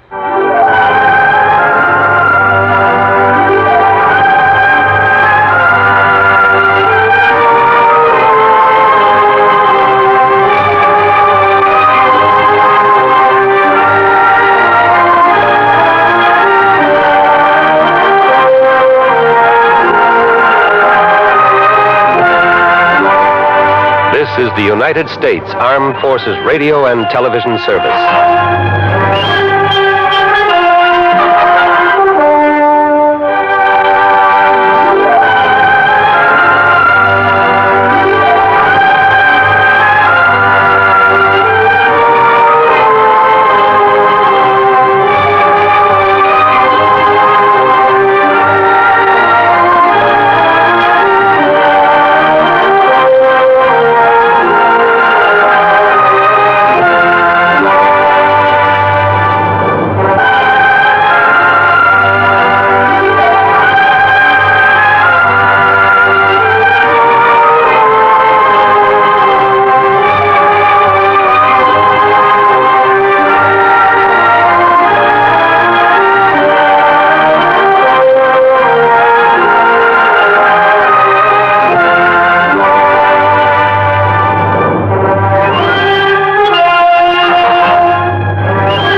From Hollywood, it's time now for Edmund O'Brien as Johnny Dollar. Jim Morris, Johnny. You working on a case? Founded Kentucky, yes, but not insurance. Good. Will you go out to the West Coast for us? Maybe. What is it? Murder, marine theft, arson, or something new? It's nothing yet. Our manager in Los Angeles phoned this morning. A woman out there wants to buy a $200,000 policy on her life. Well? Oh, it's not that we don't want the business, but the sales agent doesn't want to take the responsibility of a deal that size. He thinks she's holding something back. We've decided to investigate. How old is she? I don't know. Why? Oh, I thought I'd ask. There's one kind of woman to investigate, you know, and then there's another. When do you want me to leave?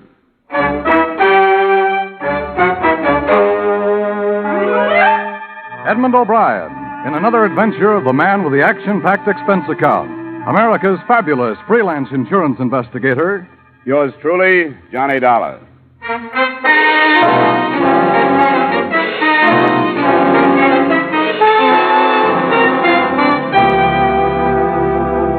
Expense account submitted by Special Investigator Johnny Dollar to Home Office, Great Eastern Life Insurance Company, Hartford, Connecticut. The following is an accounting of expenditures during my investigation of the Nora Faulkner matter. Expense account item 1, $220 airfare and incidentals between Hartford and the Great East Building, Miracle Mile, Wilshire Boulevard, Los Angeles. The only apparent miracle was the fact that pedestrians crossed Wilshire constantly without getting killed. Mr.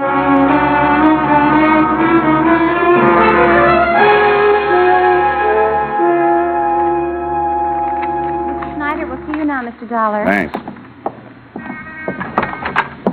Sorry to keep you waiting, Mr. Dollar. That's all right. Let's see. Nora Tracy Faulkner. There you are. Thanks. 200,000 to go to her husband. How did it start, Mr. Snyder? She phoned one of our salesmen, a fellow by the name of Nelson. He went out to her house. The address is there. And she told him what she wanted. He says he was counting his commission at first, but after he filled out the application, he began to wonder. About what? Her. She told him she planned on paying 6 months' premiums and wanted to know how soon the policy would be in effect. Acted unnatural, as he put it. I think we ought to find out about her. I don't like this kind of thing. It's a blind search. I don't even know what I'm looking for. But I'll start on it in the morning, and I'll let you know how I come out.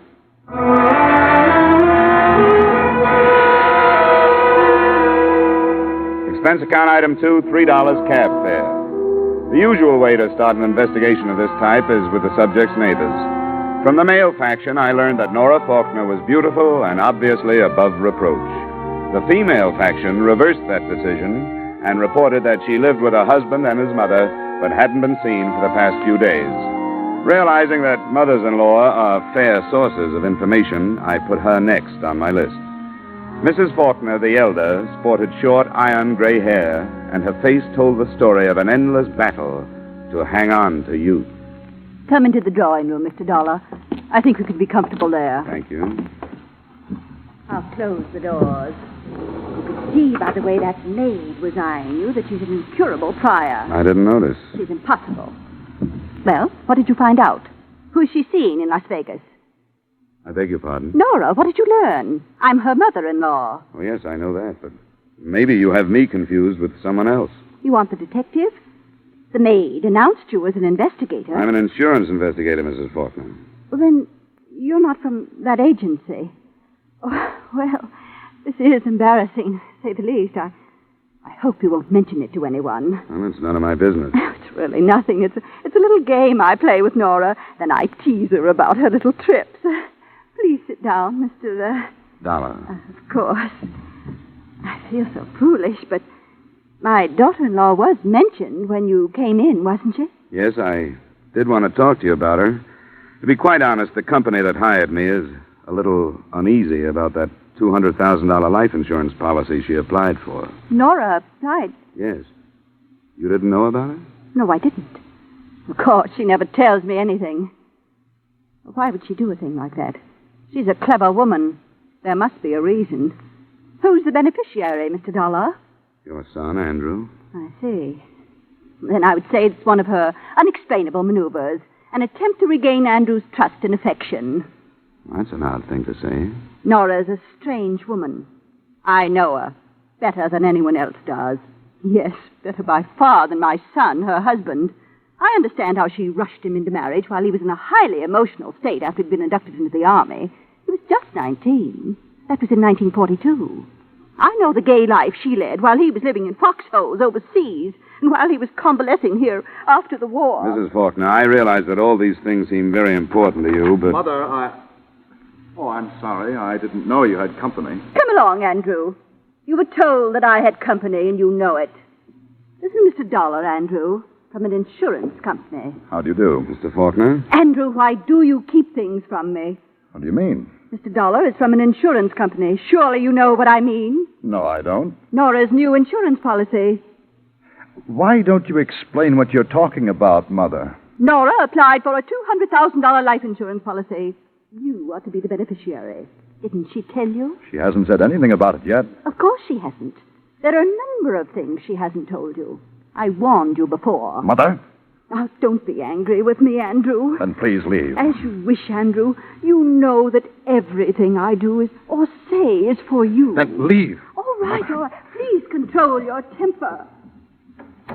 I'm sorry about this, Mr. Faulkner. So am I. Is it true about the policy? About the application, yes. I don't understand it. I don't understand Nora. I never know what she's thinking. I blame it on Mother, her prying and suspicion. I blame it on that Star woman. Who? Nora doesn't think for herself anymore. She doesn't do anything or go anyplace unless this dame tells her to. Who's this? Oh, a spook, psychic, Madame Star. That's where this insurance idea came from. For a price, she'll tell you if Nora's a good risk or not. Where can I find her? Out toward Inglewood someplace. She runs a classified ad in all the evening papers. Thanks. I'm sorry to have caused you this. I really am. Oh, well, it's not your fault. Whose fault is it? Maybe everybody's.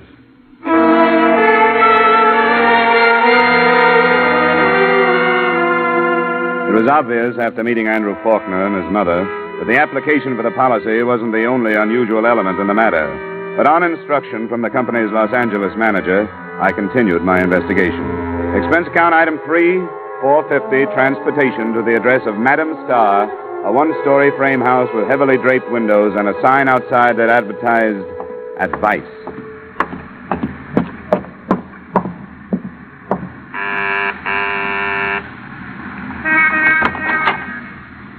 Good afternoon, sir. Madame Star? That is right.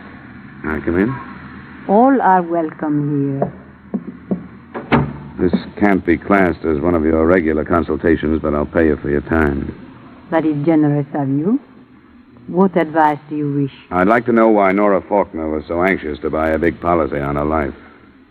Who are you? You mean you don't know? I claim no powers as medium. I'm not psychic. I only offer advice.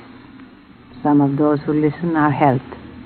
What advice do you want? I told you. Nora Faulkner has been coming here? She has. She's in great need of advice. More intelligent advice than I could give, perhaps. But I try to help her. By telling her to buy insurance? Nora Faulkner's life these last few years has been lived under severe mental strain. I advised a search for inner truth, among other things. Yeah. What about the insurance policy? Mental torment resulted in physical failings. I advised tonics, vitamins. Why are you evading the insurance? She wanted a more tangible protection of her life. Protection? She felt it in danger. Why? I have said enough. She's in Las Vegas, I understand. Where's she staying? You go there? I don't seem to be able to get anything but double talk here. Everybody has a reason for caution. There is Flamingo Hotel. She's there. How much do I owe you? Nothing. I've given you no advice. What I would advise, I have no right to say. Good afternoon, sir. Well, I suppose you have to be mysterious. Good afternoon, sir.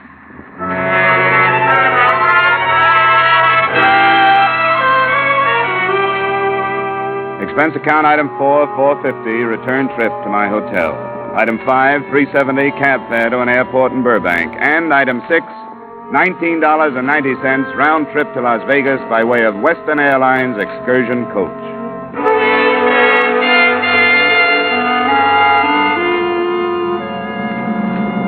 My seatmate turned out to be not only a tourist consultant, but a whip. Your first trip to Las Vegas? No, I've spent a little time there. Great town. Greatest resort I've ever seen. You like to fish? Well, I used to. I don't have much time for it now. Always going to start again. You know how it is. Well, start on Lake Mead, believe me. Why, they got bass in that lake. Now, look, the last time I was there, 2 of us went out. I'd broken my rod. Nothing but a stump. But I put a paper clip on the end and Sir, what is your name? Huh? Oh, Esmond. Harry Esmond. Thank you. And your name, sir? Dollar, Johnny Dollar. Thanks. Dollar! Yeah, and I know what's coming. Name like that, a place like Las Vegas, you might be going in the right direction, brother. Sometimes I wonder.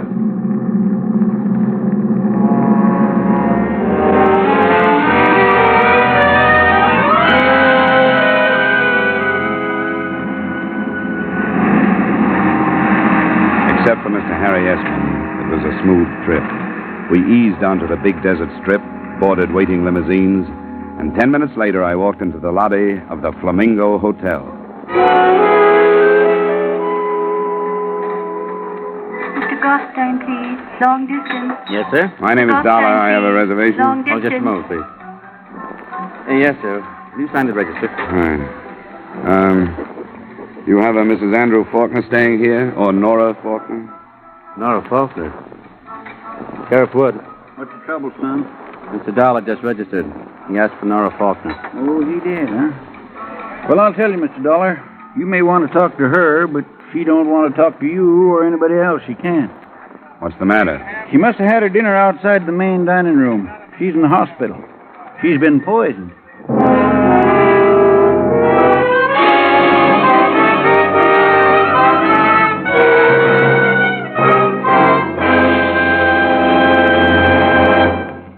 We'll return you to the second act of yours truly, Johnny Dollar, in just a moment. But first, the show that dares to name names, dates, places, and the crimes involved. That's Gangbusters, which you hear every Saturday night on most of these same stations. Gangbusters has been hailed nationwide as a great anti-crime series, for the men who tell you how to smash crime are police chiefs, sheriffs, and other law enforcement officers from America's cities and towns. Each Saturday, Gangbusters brings you a new case taken from police files, showing you how a criminal was brought to justice. Often, the police officer who headed the chase narrates the story. Be listening for Gangbusters this evening and every Saturday evening on CBS, The Star's Address. Now, with our star, Edmund O'Brien, we return you to the second act of yours truly, Johnny Dollar.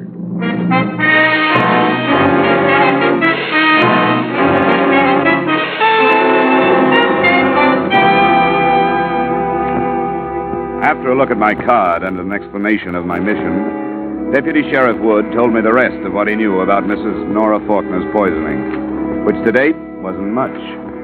There was no proof of how she'd gotten the poison dose, and the last time he'd seen her, she'd been too ill to talk. She was under her care of a personal physician who had accompanied her from Los Angeles. By the time he had finished, we were at the emergency hospital and approaching her room. I went through the usual rigmarole of notifying next of kin. Her husband wasn't in, but somebody said she was his mother and then fainted on the phone. She would. I expect her to be flying in here on her own wings any minute now. Is it? Yes? Oh, Sheriff. This man's an insurance investigator, Dr. Brooks. Meet Mr. Dollar. Hello. An insurance investigator? I'm afraid I don't understand. Well, I was looking into an insurance policy she wanted to buy. Oh, I see. How is she? Resting as comfortably as can be expected. Has she said anything about the poisoning? Yes, but I'd rather you heard it from her. Won't you come in? Thanks. After you, Sheriff? Sure, I'll tag along. Make it look official and learn how you city boys operate. Who is it, Peter? These men want to talk to you, Nora. I want you to tell them exactly what you told me. I don't want to talk about it anymore. Please, Nora. All right. I couldn't stand it any longer. I didn't want to go on. I wanted to die. You took the poison, Mrs. Faulkner? Yes. Not because I'm a coward. Because there's nothing about life that I don't hate. I don't want any more of it. Where is the poison? I destroyed it. Destroyed it? Why should you do that? I don't know. How can you expect me to know why I did little things at a time like that? I don't know. Peter, please, I don't want to talk anymore. I don't want to talk anymore. I think we'd better let her rest.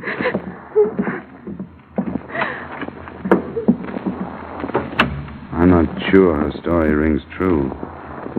How well do you know her, Doctor? Quite well, Mr. Dollar. She's been my patient for over 2 years. Her life's been very unhappy. You find it hard to believe that the poison was self-administered? Yes, I do. Why would she lie to protect someone who attempted to kill her?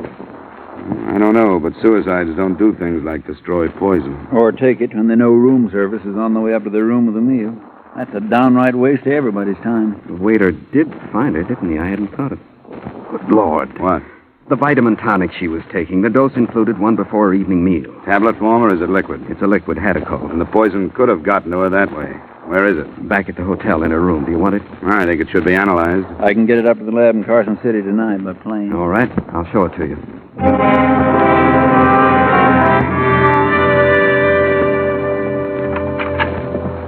I think she kept it in the medicine cabinet. I'll look.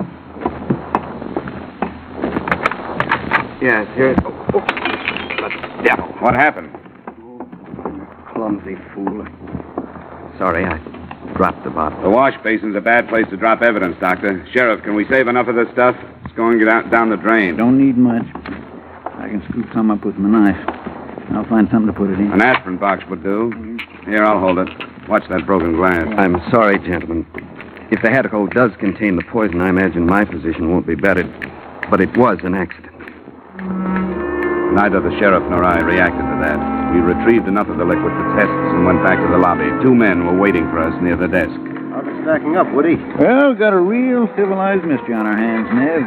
This is Mr. Dollar, Max Lewis, and Nev Gilbert. Hello. How do you do? These boys help run the place when it isn't running them. What happened to Mrs. Faulkner, Dollar? Well, she says she tried to kill herself, but the signs make it look like somebody might have slipped the stuff to her. She's going to be all right?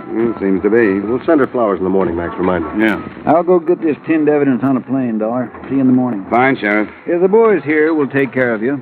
If you aren't careful, that is. I'll see you later. You pay for breakfast tomorrow morning. Thank you, Mr. Schiller. Mr. Schiller, please. Long distance. I'll get that phone call for Abe. He's taking a nap. Give Dollar everything he wants.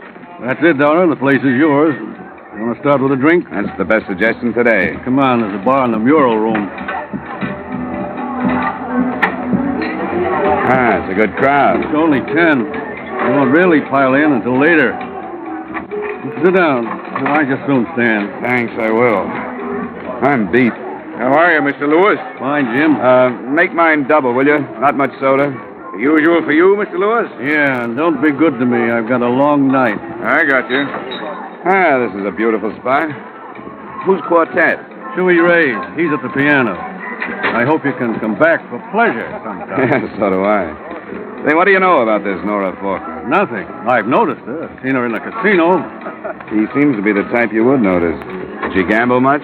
I don't know how much, but we can find out. Come on. There's Joe Rosenberg, our credit manager. He'll know.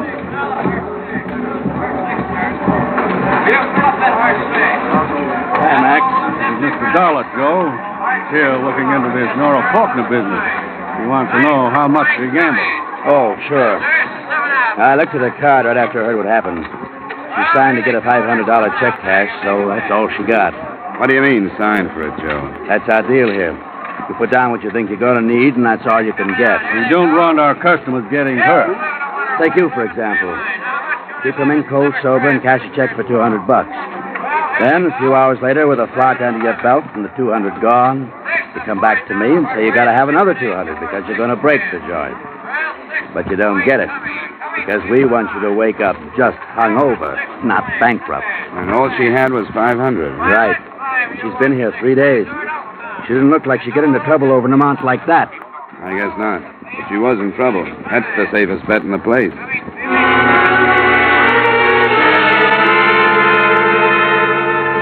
It began to look as though I was in the wrong place to find a motive for attempted murder.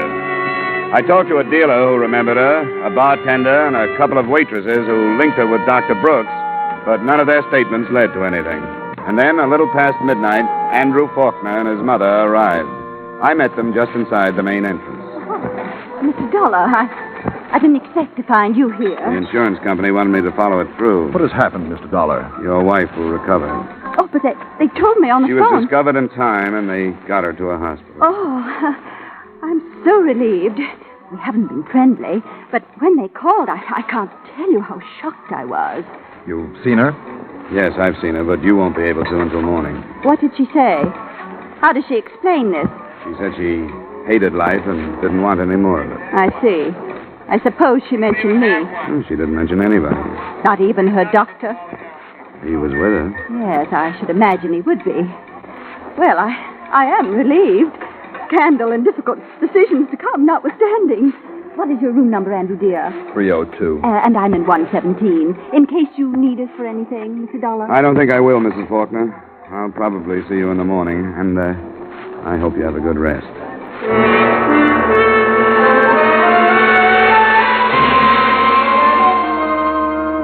It was 2 a.m. when I went to my room. In spite of a number of rye and sodas and an exhausting day, I took a shower and some deep inhalations of desert air before I began to unbend. I propped myself up in bed with a magazine and was almost asleep when my phone rang. Johnny Dollar. The long arm of justice, Dollar. Oh, yeah, Sheriff. I'm back at the hospital. There's been more trouble. The Faulkner girl's been shot. Shot? Is she alive? Not quite half alive, I'd say. They're trying to bring her around now. I'll see if we can get a statement. I want you to come over. Sure, I'll be right there.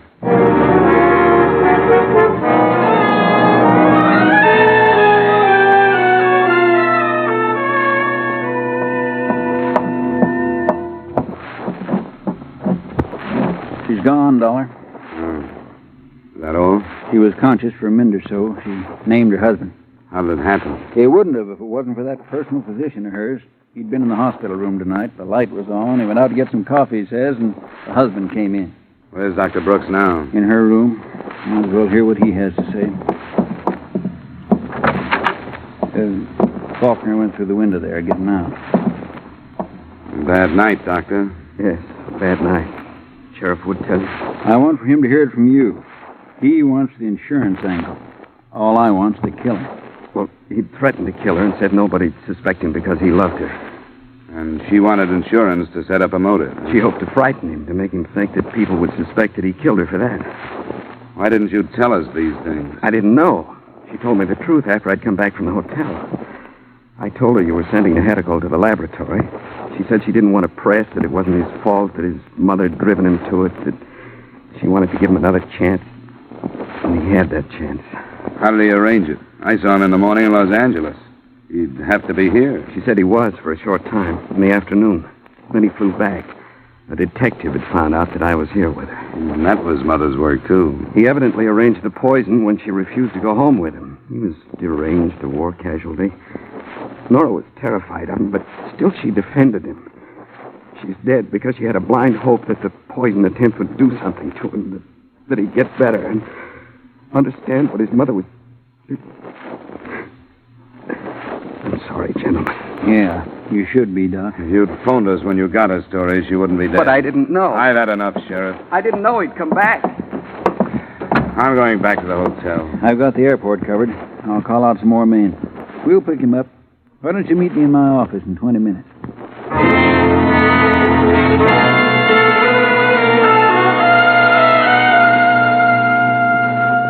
This kind of thing I'll leave to you outsiders. We haven't had much experience with this stuff. Did you talk to the mother? Yeah, I talked to her. She admitted a lot of lies. She wanted to get the girl away from her son, but couldn't understand how he could have done this. Well, how do we find him? We sit here and wait. Las Vegas is a bad place to get away from. There's one highway in and one highway out, and I've got roadblocks on both. No other roads? Oh, there's some roads. But this is the desert. He can try 'em, but he'll find out that roads are like everything else on the desert. They go so far, and then they get tired and stop because they ain't getting any place. And we wait for a radio report. It might take some time, but it'll come. A lot of things to fight out here. Outside of town, you couldn't get a drink for $1,000. It's so dry. One old-timer they tell about got hit by a drop of water, and they had to pour a bucket full of sand in his face to bring him to. What time is it? 7:30 a.m. Even today, that sun's going to be hot enough to fry a steak. If he don't come back, it'll be because he can't make it. Oh, come on, stop it, will you? You know, they tell about a coyote chasing a jackrabbit. Coyote was starving to death, and the jackrabbit knew it, but it was so hot they were both walking. Sure.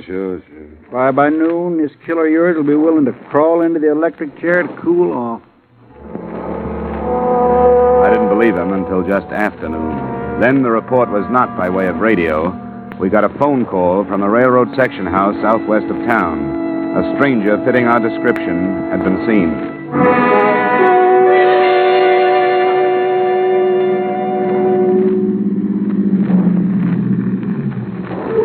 Hello, Sheriff. Hi, Ben. Where is this thing you talk about? Well, my kid sneaked up on him. They tell me he went into a drain culvert under the tracks a mile down. You want to help? No, thanks. They say he's got a gun.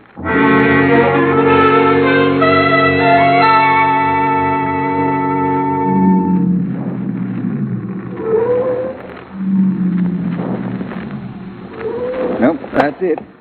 Couple of you men cover the other side of the tracks. Okay, ready. Now, that first wash feeds into the culvert. We'll stay next to the embankment.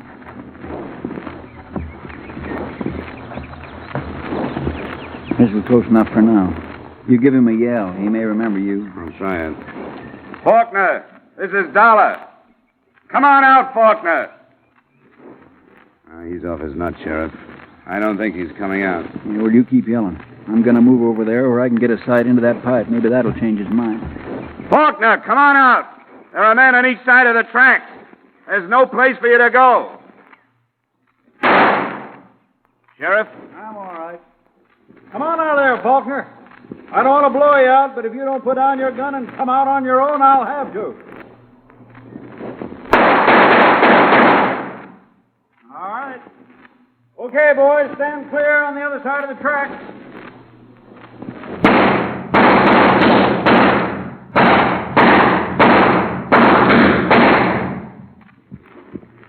Faulkner? You don't expect an answer, do you, Sheriff? No, guess not. Poor cuss. Who carried his life insurance, you know?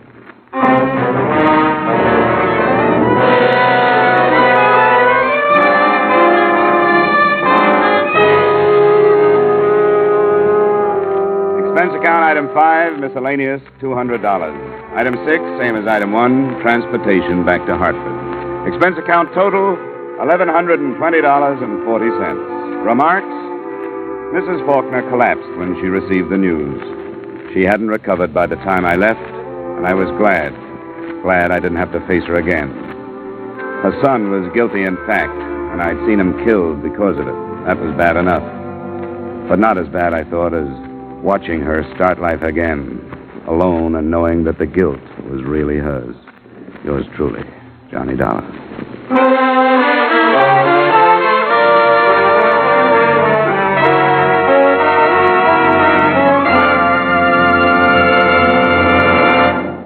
Yours truly, Johnny Dollar, stars Edmund O'Brien in the title role and is written by Gil Dowd with music by Wilbur Hatch. Edmund O'Brien's latest picture is the Paramount Pictures production Warpath. Featured in tonight's cast were Parley Bear, Jeanette Nolan, Herb Butterfield, Lee Patrick, John Daner, Tim Graham, Virginia Gregg, Wilms Herbert, Victor Perrin, and Clayton Post. Yours truly, Johnny Dollar, is produced and directed by Jaime Del Valle. This is Dan Coverly inviting you to join us next week at this time when we will again bring you Edmund O'Brien as... Yours truly, Johnny Dollar.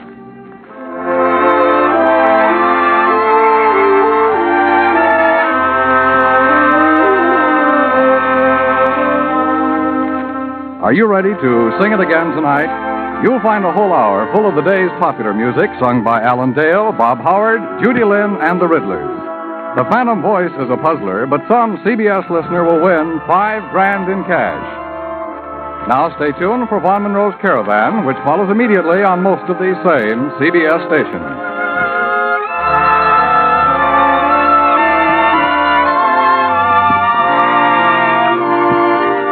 This is CBS, where you laugh with Lucille Ball and my favorite husband on Saturday nights, the Columbia Broadcasting System.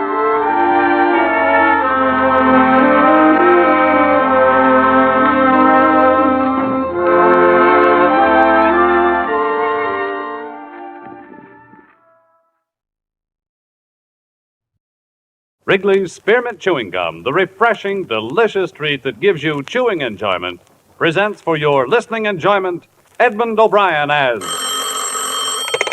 Johnny Dollar. Are you the insurance detective? That's right. Who's this? Johnny Doe for now. Do you want to crack the Calgary job? What?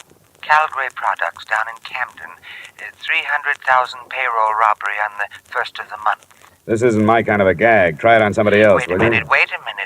This is no gag. Check the Alliance Bonding Company in New York. They've kept it out of the papers. If you're interested, be at this same phone tomorrow night at 10. I'll call you.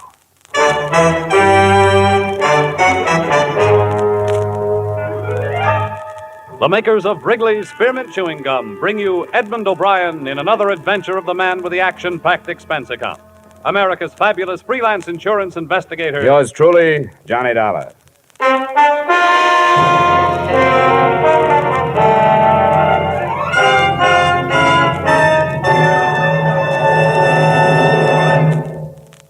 To make every day more enjoyable, treat yourself often to refreshing, delicious Wrigley's Spearmint Chewing Gum.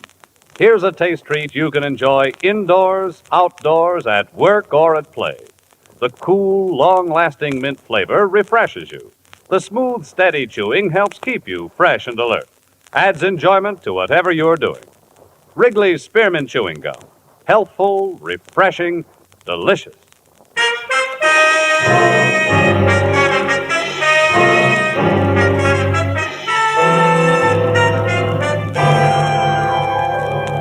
Expense account submitted by Special Investigator Johnny Dollar to Alliance Bonding Company, New York City, New York. The following is an accounting of my expenditures during investigation of the Calgary matter. Expense account item 1, $10.50 transportation from my Hartford apartment to Alliance's Manhattan office.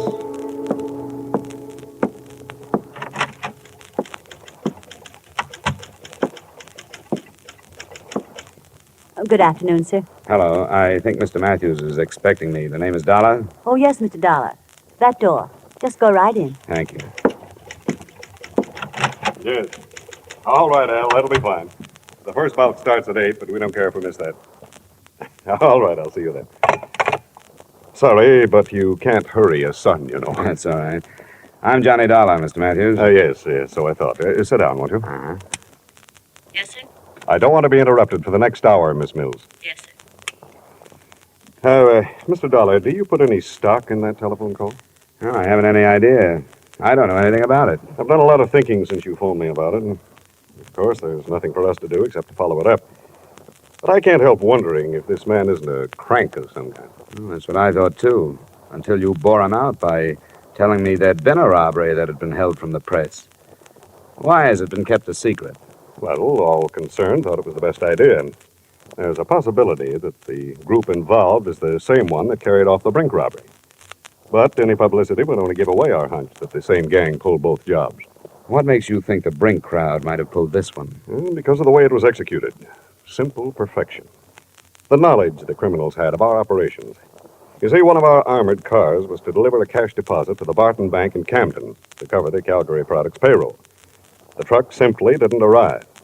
It was found later, wrecked and empty. The driver and the guards? They were found 3 miles away, bound and gagged. Their descriptions matched those at Brink's, masks and so on. Yes, it was perfection. They knew exactly when and where.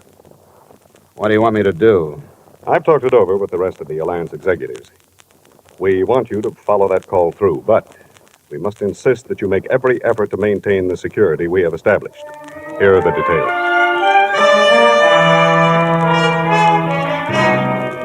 Expense account item 2, same as item 1, transportation back to Hartford. At 9:45 that night, I was in my apartment waiting for the promised call from John Doe. At 10:05, my phone rang. Johnny Dollar. Stanley, 3469. Yes? 1 moment, please. Philadelphia's calling. Philadelphia. Your call to Hartford is ready. Go ahead, please. Mr. Dollar, Yeah? what did you decide about the Calgary job? Well, what happened to the man I talked with last night? He didn't dare phone you tonight. He was afraid you'd be set up with the police to trace the call. I haven't talked to the police. Don't. If you do, it's all off. He doesn't want to be arrested. He wants to surrender to the New Jersey District Attorney's men. The guy I talked with last night? No, he wasn't involved with Calgary. It was a friend of his. Do you want to talk it over with him? Where? There's a room reserved in the name of Charles Randall at the Brantford Hotel in Bridgeport. Check into it between 7 and 8 tomorrow night. Sign the register, Charles Randall, 7458 Walnut Drive, Boston. Look, why doesn't he just take my address and come over here? He can't. Why not? Brantford Hotel, Bridgeport. If you're interested, be there.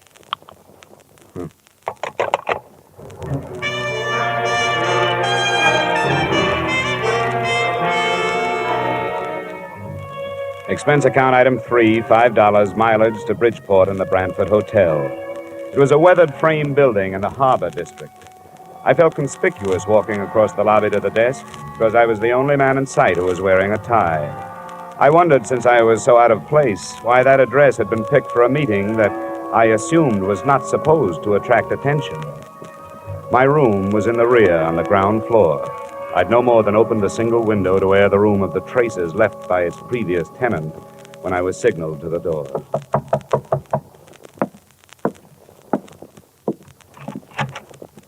Dollar? Yeah. Let me come in. You got a driver's license or something? Better than that. A private operative's license. Here you are. Thanks. I recognized your voice, but I thought I'd better make sure. Come on, we're going someplace else. Why? Because I'm not sure you weren't followed here. But I'll be sure we aren't going to be followed where we're going.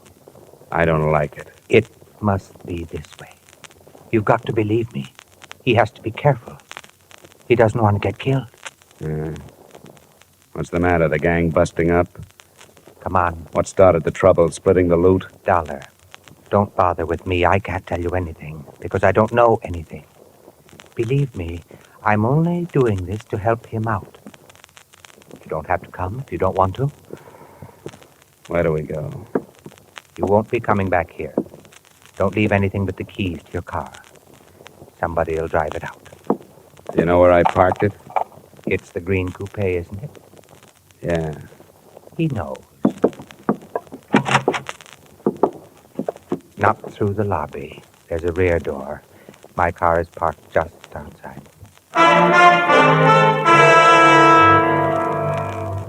We drove without speaking, crisscrossing town and backtracking until he was satisfied there were no followers, and then out of town in roughly an easterly direction, following the shore of Long Island Sound.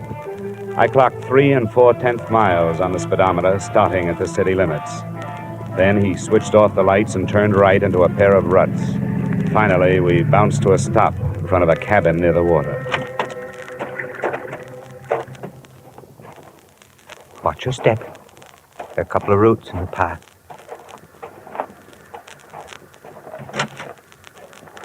Did he come? He's here. Good. You wait in the car, will you? I don't think it'll take long. The first thing that impressed me as I walked past her into the single room was her youth. She didn't look much over 20.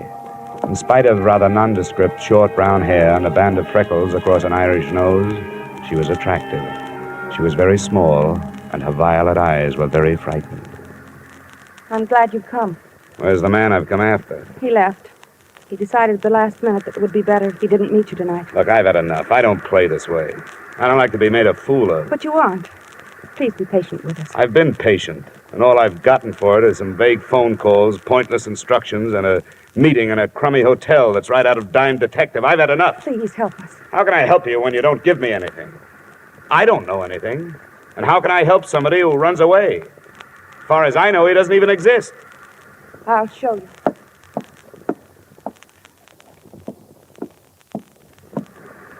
Open it.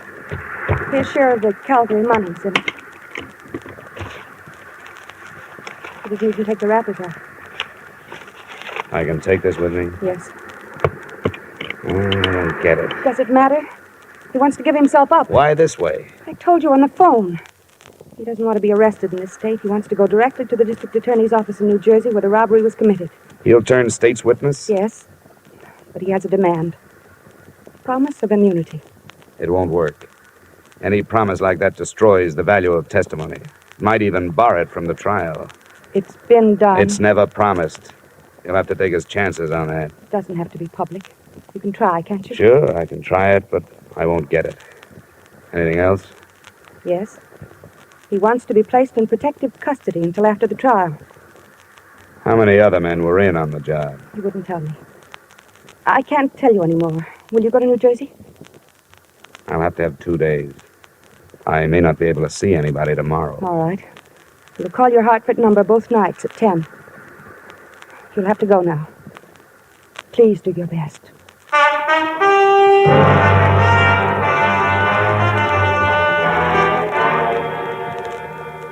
Don't be ridiculous, Dollar. That's one of the most impertinent requests I've heard since I took office. Nothing personal, Mr. Kreider. I was asked to make it, and I did.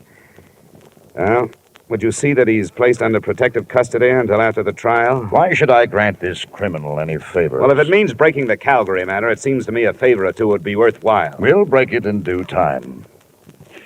You know where he is? No, but I've been close. I may be able to bring him in if I can get you a word on a few of these things. Yeah, we'll see. Do you mind telling us where you've been operating? Now, you know I can't tell you that. These people are my clients now, more or less. I have to keep their confidences. Now, what's your answer? Answer? Definitely no immunity. Protective custody? All right. Yes, we'll assign a couple of men to guard him. Okay, Mr. Kreider. I'll see what I can do with that. You'll hear from me in a day or so.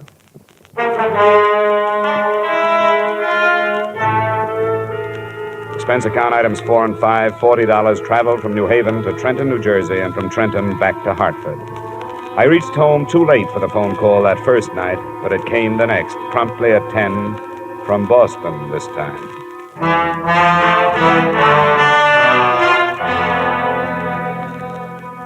What happened, Dollar? How did you make out? No worse than I expected to. Protection, but no immunity. Oh, that's not so good. They weren't too happy with the situation. I think because they want to make an arrest themselves. Were you followed? Yeah, 2 men. They're watching my building now. I can lose them if you still want to negotiate. Can you come to Boston? Tonight? Yes, if you're sure you can shake the New Jersey men. Where do we meet? You're sure your line isn't tapped? They haven't had time, but they will if you don't quit stalling. Drive up through Springfield and Worcester. Just outside Boston, you'll pass through Auburndale. On the other side of it, there are 2 bridges. After you've crossed the second one, pull off the road and wait. All right, I'll be there. Well, let me tell you something. This is the last trip. Get your man off the dime. I can't spend the summer touring New England.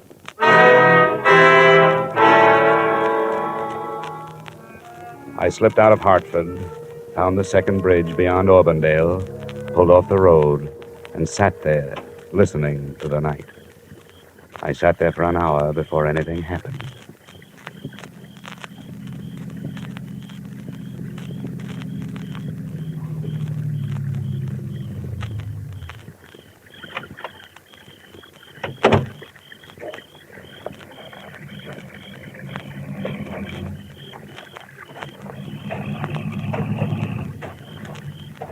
My name is Gannett, Mr. Dollar. Oh?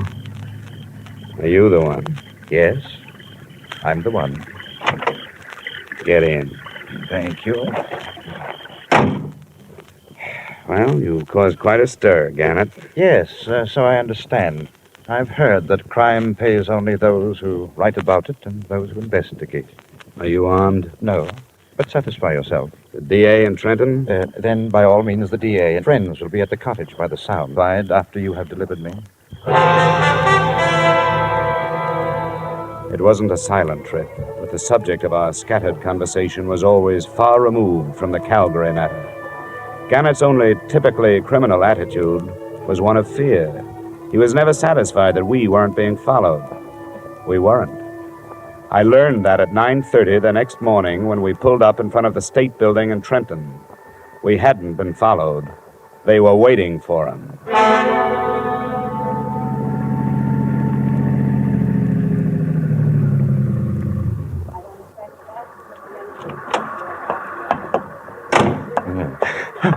Al, no, don't.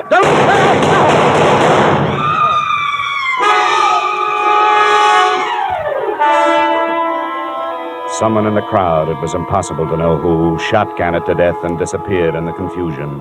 It was sudden and unexpected. More unexpected, I think, than learning after police identification that Gannett, admitted criminal, was also Arnold Gannett, LLD, professor of law at Russell University, New Haven, Connecticut.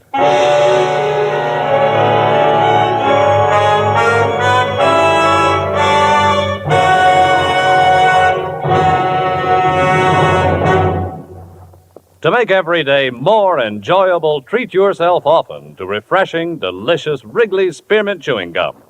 The lively, full-bodied, real mint flavor cools your mouth, moistens your throat, freshens your taste. And the chewing itself gives you a little lift, helps you keep going at your best. So for real chewing enjoyment that's refreshing and long-lasting, always keep Wrigley's Spearmint Chewing Gum handy. Healthful, delicious Wrigley's Spearmint Gum will make every day more enjoyable.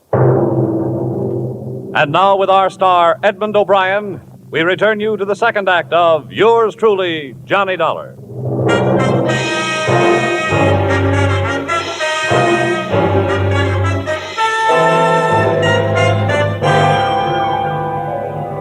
A lot of answers died with Professor Arnold Gannett on the sidewalk in front of New Jersey State Building, but one had been born at the same time.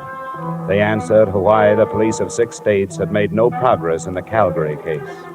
They'd been following usual procedures, carrying out their investigations in criminal circles.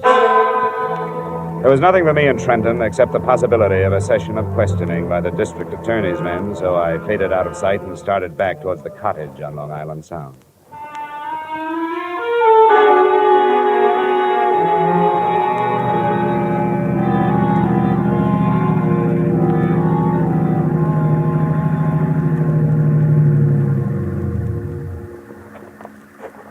Hello? Hi. Did it go all right? No, it didn't. It blew up. Somebody was waiting for us in Trenton. He killed Gannett as he got out of the car. I thought we were careful enough. You were careful here and in Boston, but nobody was following you. They knew where he was going and waited for him. How did they find out? I don't know. He never told me anything about it. Where's the girl? She's asleep. She stayed awake all night. I don't know what this is going to do to her. She's his wife. She'll have to know. You're right. It'll be in the papers tomorrow, won't it? She was going back to New Haven in the morning. But I can't do it. I don't want to go in. I think you'd better. I don't know who you are, and so I don't want to lose track of you. Come on in with me. Very well.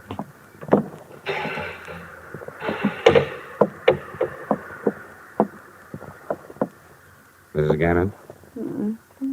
Mrs. Gannett? Oh, what is it? There's been trouble.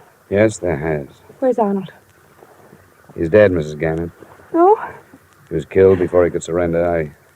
I want you to tell me who did it. I don't know. I don't know. I don't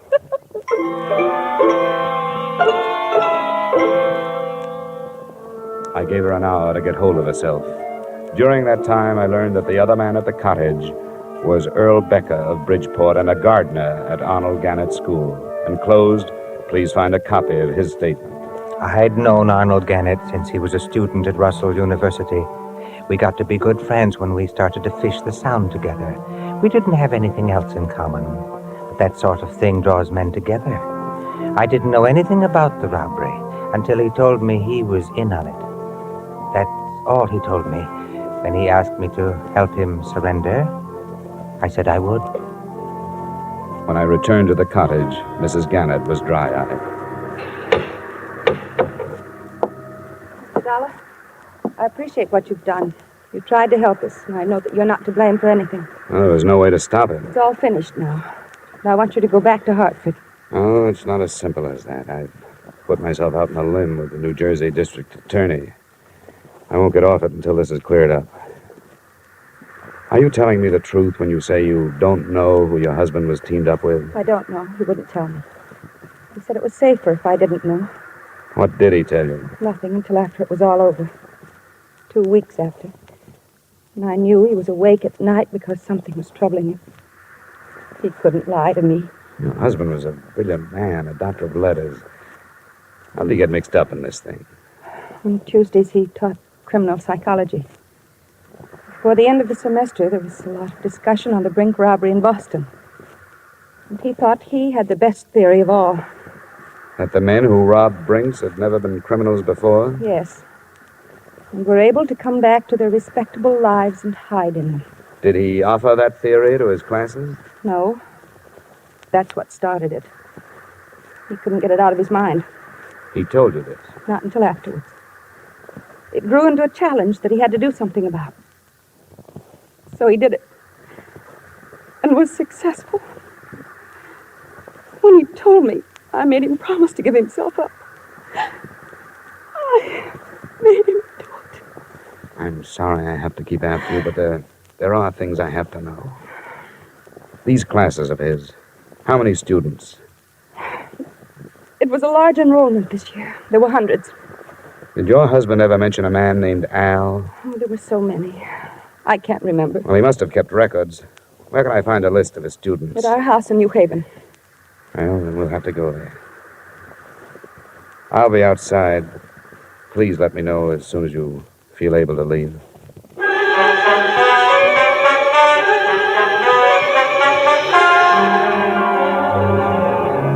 By now, the time element had become important. I knew that before long, the police would be swarming into Gannett's house and make my search impossible.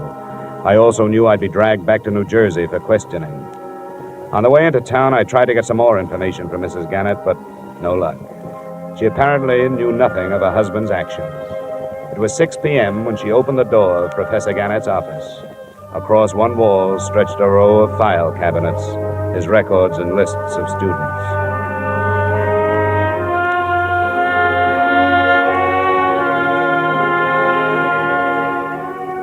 I never knew how many men's names start with the letters A and L.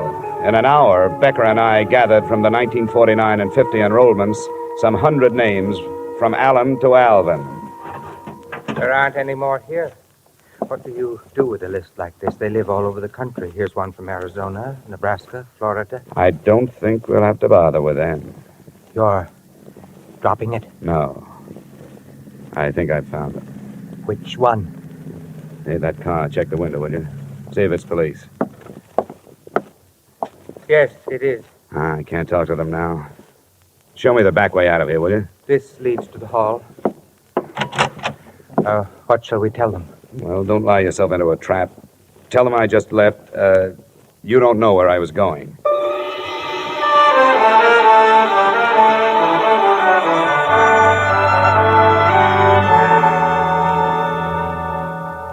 Have you read the papers, Mr. Matthews? Professor Gannett? Yes, it's hard to believe. You knew him? Yes, I'd met him. I'm awfully sorry about this. But now you know how the robbery was carried off with such perfection, don't you? What do you mean? You mentioned it yourself. They knew exactly where the armored truck would be and when. Your son Albert was a student of Professor Gannett's. What are you intimating? Well, there are thousands of students at Russell. I don't know of any other who has connections with the company that was robbed. I won't stand for this. The crime was committed because of a fixation Professor Gannett had about the Brink robbery. He felt he had to prove that respectable people could commit a crime and get away with it. He did it. But he couldn't have without knowing where your truck was going and approximately when it left New York. Where is your son? Strangely enough, this possibility had crossed my mind, too, but I just can't believe Where it. is he? He's in his room, packing for a canoe trip up in Vermont. Which one is his room? I'll show you. Come on, it's upstairs. Your suspicions are very strong, aren't they? Yes, they are, Mr. Matthews. What have you learned about my son? That his name is Albert. Then there is no proof. I don't know. I want to find out. But he would have no reason to do anything like this. I have always given him everything he wanted. But he's a brilliant boy, much too intelligent. Here's his room. Al? Yes, Dad. What is it? May we come in? I was just finishing. Oh, I'm sorry. Al, this is Mr. Dollar. I'm the investigator working on the Calgary matter. Oh? Well, excuse the room. My stuff's all over the place. I'm going up north. Where were you this morning at 9 o'clock? Why, What is this? Where were you? I don't see that it makes any difference. It does. Because I was with Professor Arnold Gannett at 9 o'clock. Before he was killed, he called to somebody named Al. What does he mean, Dad? I don't understand. Mind if I look over your room? For what? For a gun. A .38 from the sound of it. The police will be able to check the slugs that killed Gannett. Dad. Yes, Albert? Dad, I did it. I don't know why. I don't... What'll I do?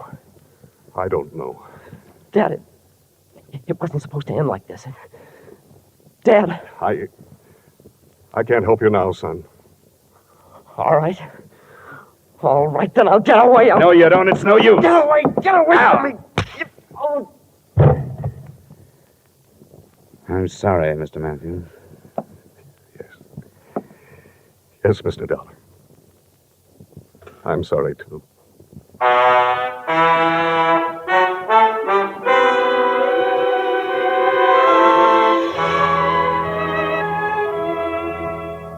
Albert Matthews' statement, by the time he had finished, involved two other law students. They, too, were from families that should have not included criminals. And I wonder if Professor Gannett's unsuccessful experiment doesn't mean that the Brink robbery, $2 million, wasn't committed by persons now hiding behind respectable lives. Expense account total, $1,180. Yours truly, Johnny Dollar.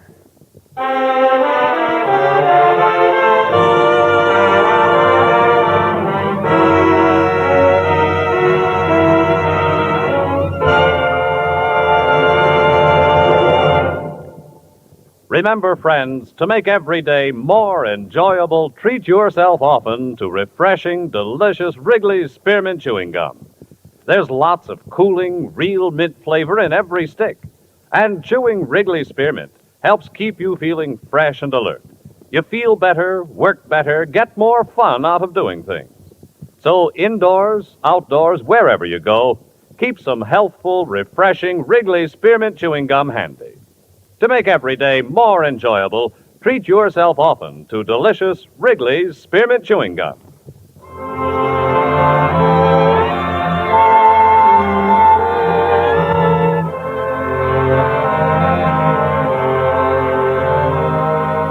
Yours truly, Johnny Dollar, brought to you by Wrigley's Spearmint Gum, stars Edmund O'Brien in the title role, and is written by Gil Dowd and David Ellis, with music composed and conducted by Leith Stevens. Edmund O'Brien can soon be seen starring in the Columbia Pictures production 711 Ocean Drive. Featured in tonight's cast were Ted Osborne, Florence Lake, Bill Boucher, Virginia Gregg, John Daner, and Terry Kilburn. Yours truly, Johnny Dollar, is produced and directed by Jaime Del Valle.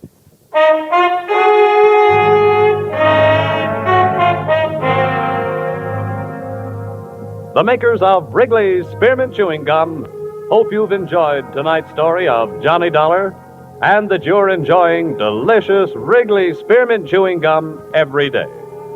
We invite you to join us again next week at this same time when, from Hollywood, Edmund O'Brien returns in another adventure of... Yours truly, Johnny Dollar.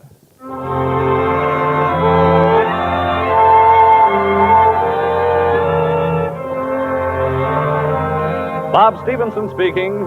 This is CBS, the Columbia Broadcasting System.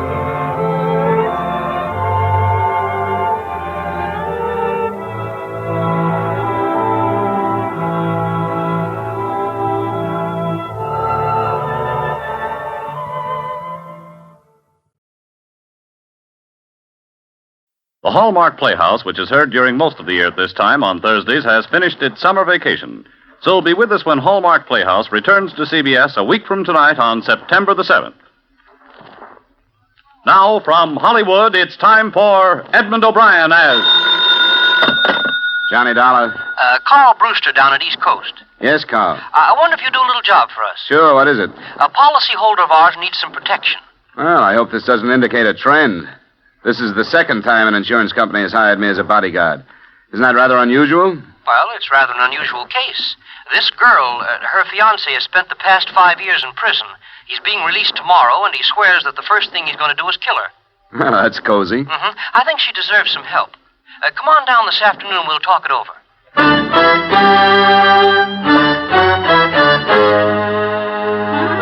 Edmund O'Brien in a transcribed adventure of the man with the action-packed expense account, America's fabulous freelance insurance investigator. Yours truly, Johnny Dollar.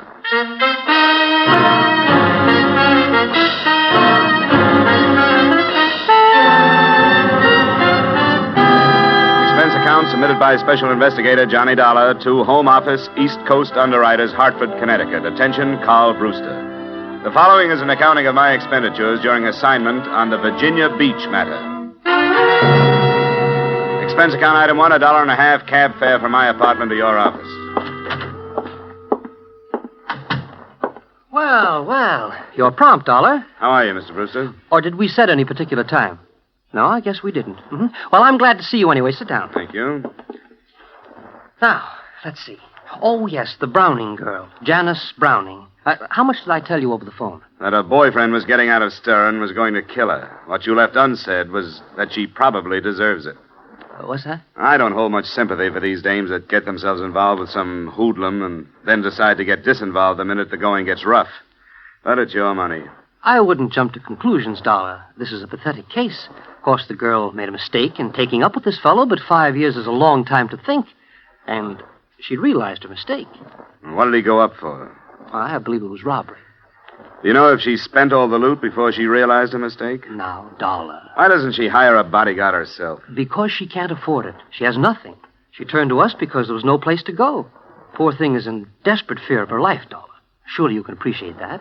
Okay, give me the rest. And there's a little more. She's living in Virginia, outside of Norfolk, Virginia Beach. Janice Browning, was it? Uh-huh. I have her address for you. Her fiancé's name is Robeson, Mark Robeson. And he's due out tomorrow. From the state penitentiary at Richmond. Just stay with her until we see what happens. She was here, Dollar. I talked to her. This will not be an unpleasant assignment for you. She must have something more than a policy to knock this whole company off its feet far enough to hire a bodyguard. That could spell bankruptcy if it went far enough.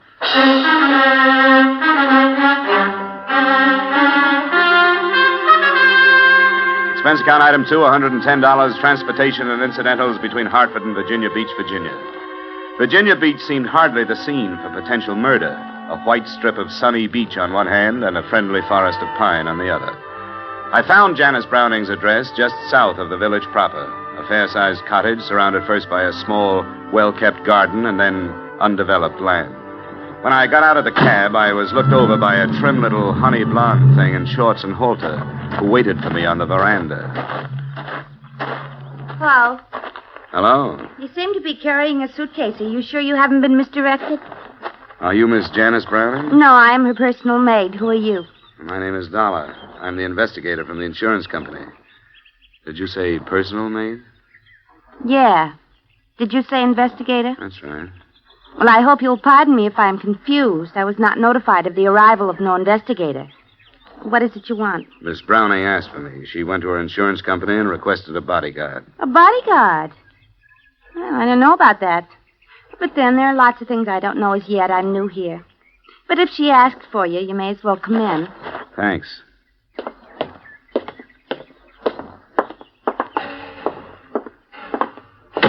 I suppose you were surprised when I said I was Miss Browning's personal maid because of the way I'm dressed, if you'll pardon the expression. As a matter of fact, I was surprised that she had one. Why'd you say that? I'd been led to believe that she couldn't afford things like that. Well, between you and I haven't been paid yet. But she seems to be very generous. She turned over her entire wardrobe for me to wear at any time. Yeah, but maybe that's a bad sign. Maybe she's going to pay me off in clothes, and they don't quite fit, as you can see. How long have you been here? Just only 3 days. My name's Betty Light. I took the name Light from my stepfather. Just what are you doing here? Well, Miss Browning has a fiancé coming out of prison today, and she's afraid to meet him alone. Prison. Well, you could never tell. But I suppose it's her business. What is it? Well, if I was sweating out a fiancé after all that time, I wouldn't be quite so thick with what she's thick with. What do you mean? Well, if I were him, I'd feel cheated. She hasn't been wasting her time, from what I can tell. And in 1 week, that's plenty. But I shouldn't be gassing like this. Who is he? His name is George Masters. And if there's a fiancé on tap, he'd better be careful. Why is she afraid, as if she shouldn't be? Well, because she changed her mind about him and evidently didn't tell him about it. Sure, the same old story. Well, this is a surprise to me, but the least I can do is work out the wig. You know, Betty, I feel the same way. It was just past midday when I arrived, and wasn't until almost 5 that a cream-colored convertible coasted into the driveway carrying a man and another honey blonde. I could see immediately how Janice Browning had swept the insurance company off its feet. How do you do, Mr. Dollar? I'm so glad you're here. Oh, may I present Mr. Masters? How are you? Mr. Masters? I won't stay, Jan. I know you have things to talk over. I'll pick you up at 7. All right, George. Bye, Dollar. Feel a lot better, too, now that you're here. I'll do what I can. See you at 7, Jan. I'll be ready. Oh, please sit down, Mr. Dollar. Betty. Yes, Miss Browning. I don't think we'll need anything, and I'd like to see Mr. Dollar alone, if you don't mind. Oh, by all means, Miss Browning. Could I have your permission to visit the beach? Of course, stay as long as you like. You know where the beach things are. Oh, I wouldn't think of encroaching. I'll just go the way I am. She's the strangest girl. Where'd you find her? She was a waitress in New York. I asked her if she wanted to come down for the rest of the summer. I thought she'd be company. But she's become so formal, or tries to be. Oh, would you like a drink or something? No, thanks. I suppose you think I'm an awful coward to scream for help the way I did. Well, I haven't heard all the particulars. I really didn't know what else to do. I thought of running away, but, well, I've made friends here. There's the simple fact that I don't have any money. How serious do you think this threat to kill you is? I'm afraid it's quite serious. But I don't know what will happen, and I wanted somebody to be with me. When did you see him last? 6 months ago. I thought about it for a long time, about our breaking our engagement and which would be the best way to do it, and I decided to face him while he was still in prison and simply tell him I couldn't go on. Well, that wasn't the easiest way to hand it to him. I know, but it was the fairest, I thought. He didn't create a scene or anything, but I'll never forget his expression. He just looked at me and said, "Have your fun. You've only got 6 months, because when I get out of here, I'm going to kill you." Well, now the 6 months are up. He's been let out. He knows you're here? Yes, he'll come here. Your friend Masters said he was going to call for you at 7. Where were you going? Just to dinner and maybe a club afterward. I think you'd better cancel it. Why? I'll go crazy if I have to sit in this house and just wait. I don't want you to come back here after dark, for one reason. If you can't go a long distance and stay, I don't want you to leave at all. The village is too small. If he knows it, he'll find you. I'll be with George. Look, you managed to put the responsibility of this thing into the lap of your insurance company, and they handed it to me. Now, I want you to stay here where I can keep my eye on you. All right, Mr. Dollar. I'll do anything you want me to. Good. Oh, you might mix that drink you offered. Scotch, if you have it, and plain water.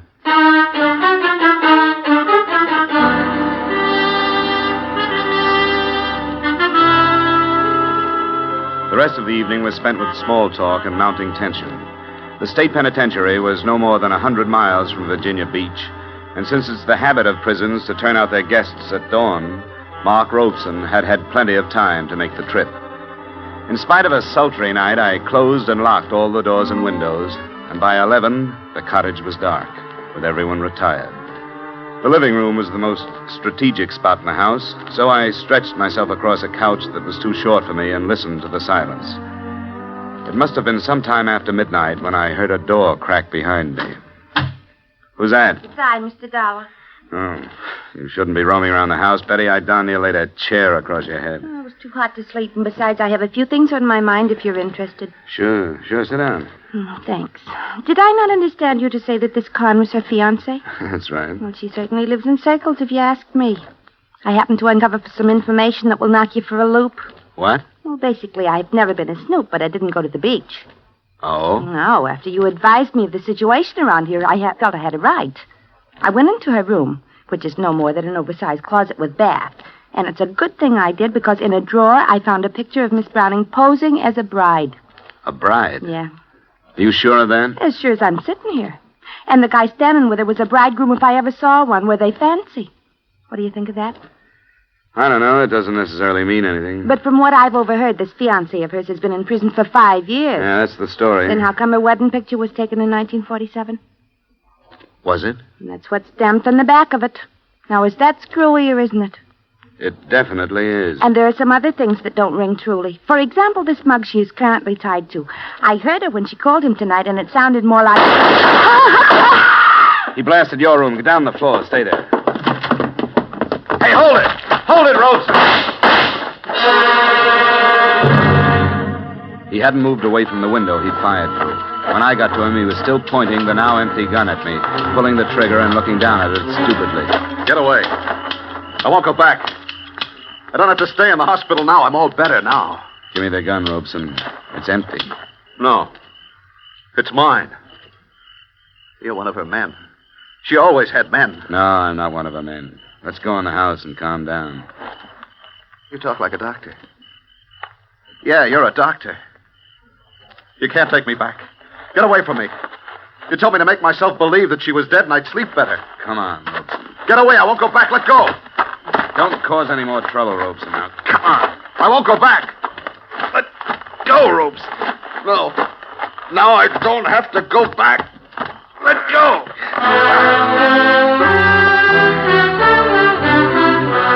I'd heard stories of the unbelievable physical strength of those whose mental strength is gone. I got his hands away from my throat by sinking my knee into his stomach. There was nothing I could do to hold him. He lumbered off into the darkness and disappeared.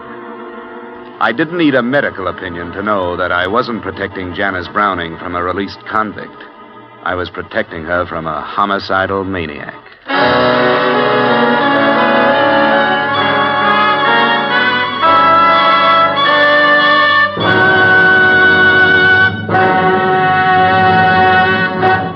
There's the opportunity of a lifetime waiting today for any healthy young American man. An opportunity to begin a profitable and stable career for himself and at the same time to offer assistance to his nation, to the United Nations in their present conflict against armed aggression. The United States Armed Forces need volunteers today in every branch of the service. You have the chance to choose not only the branch, but the type of work which you feel will be of the most benefit to you in the years ahead. May we suggest that you go to your nearest recruiting office now to see if you are eligible to volunteer and inquire about the many opportunities open to you. And now, back to our star, Edmund O'Brien, and the second act of yours truly, Johnny Dollar.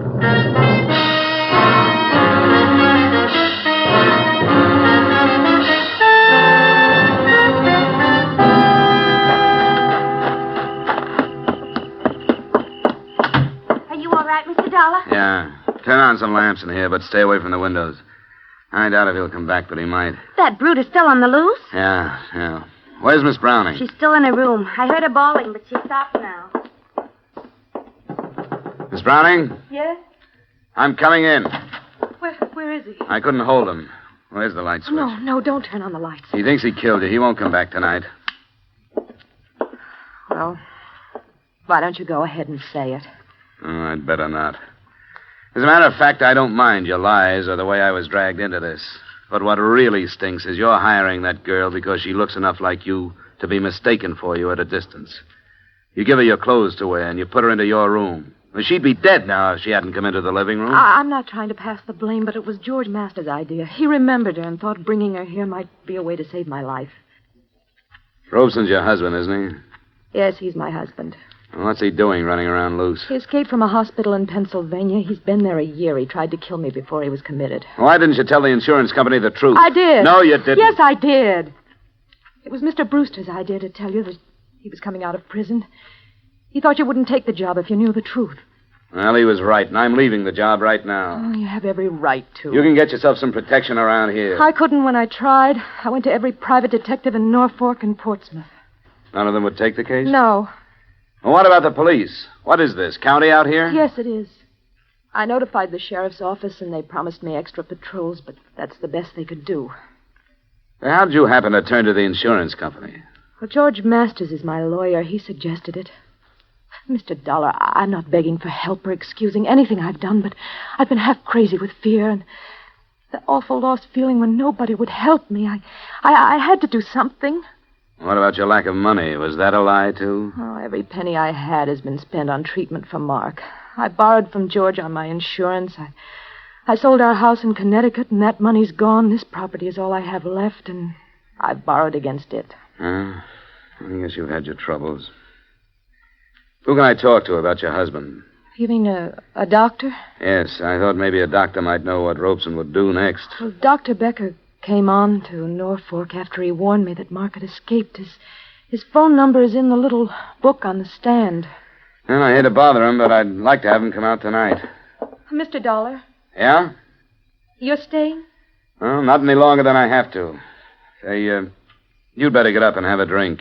You're shaking like a leaf.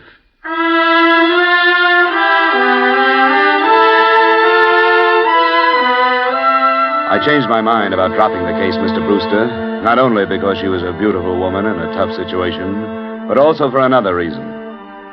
I awoke Dr. Becker at his hotel in Norfolk, and after I outlined the night's events to him, he agreed to come out.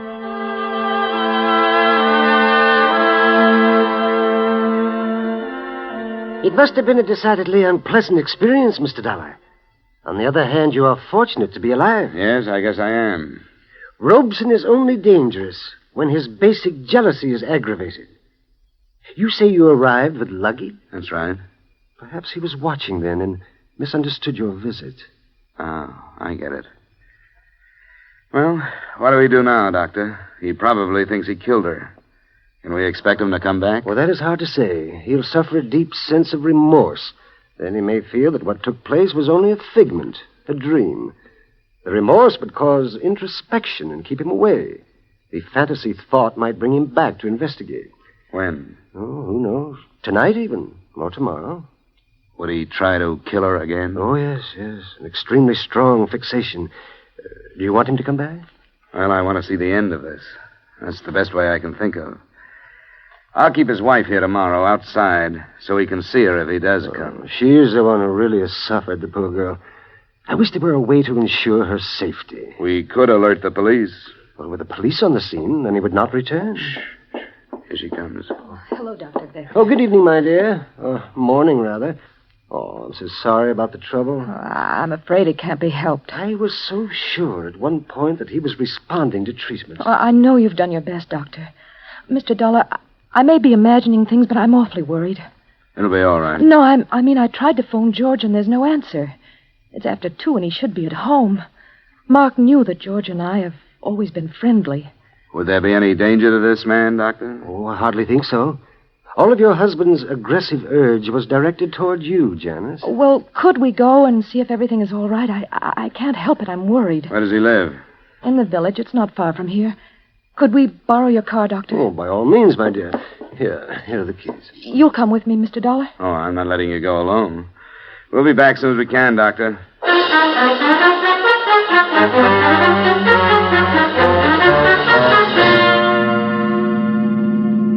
Oh, this is his house, the white one. Oh, there's his car in the driveway. There's a light on. Maybe his phone is out of order. I told him I'd let him know if anything happened.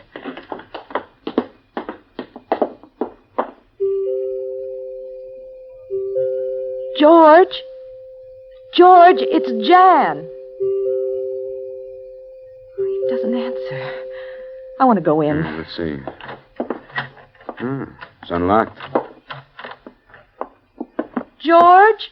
Light's coming from a room back there. Oh, that's his study, where the phone is. Oh, we can check that then.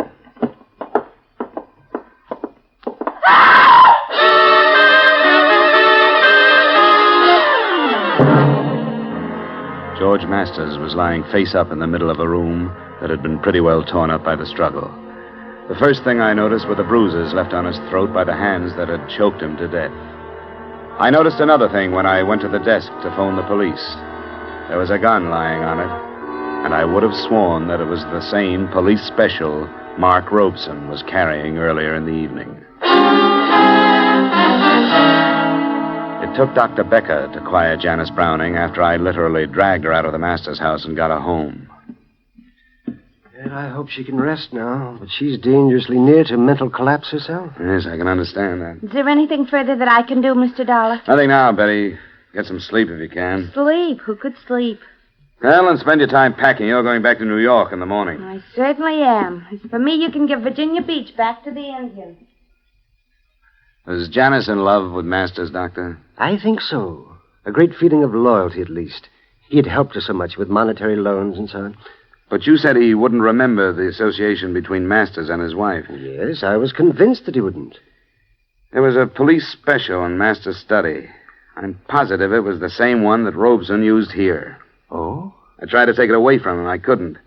Now, why should he leave it at Masters? Well, I don't know. Say, did they know one another before Robeson broke down? Oh, yes, they were quite friendly. And Good heavens, Dollar. What are you driving at? Janice borrowed from Masters on a life insurance policy. That usually means making the lender a beneficiary. I don't know how much the policy was for, but I'm going to find out. Well, I dislike having to agree with you, Dollar, but I do. In Robeson's warped mind, Janice was the archenemy. It would have been quite easy for Masters to inflame Robeson to the point where he would kill his own wife. Oh, Mr. Dollar! Mr. Dollar! What is it, Betty? He's back. That man, he came back. All right, now take it easy. You're all right. But I saw him. He was looking in the window. The one he shot through. Doctor, take care of her, will you? I'd better get back to Janice's room.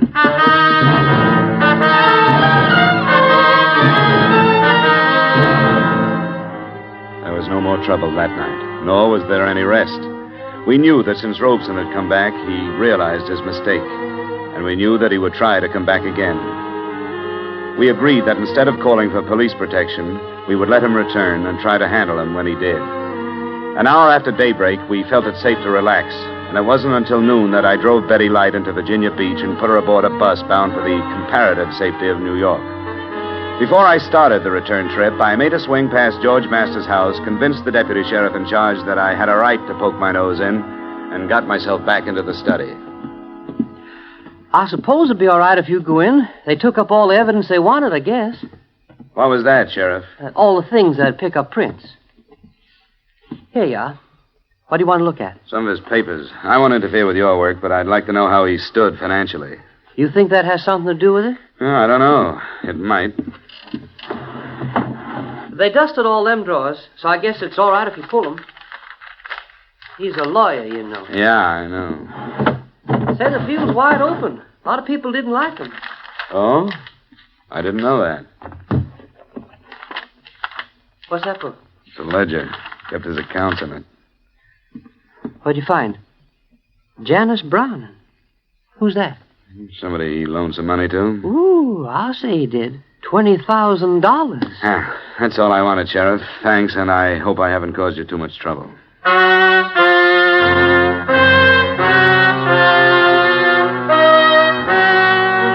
What I'd found was another link in a chain of circumstantial evidence that would never be used since George Masters was dead. He had loaned Janice Browning the thousands she had spent on treatments for her husband, and it was obvious that there was no chance of her ever being able to pay him back. The last notation revealed the fact that a $5,000 loan had been made on her insurance policy in April. A long-distance call to the company told me that the policy was for $50,000 and that George Masters had become the sole beneficiary the same month, April.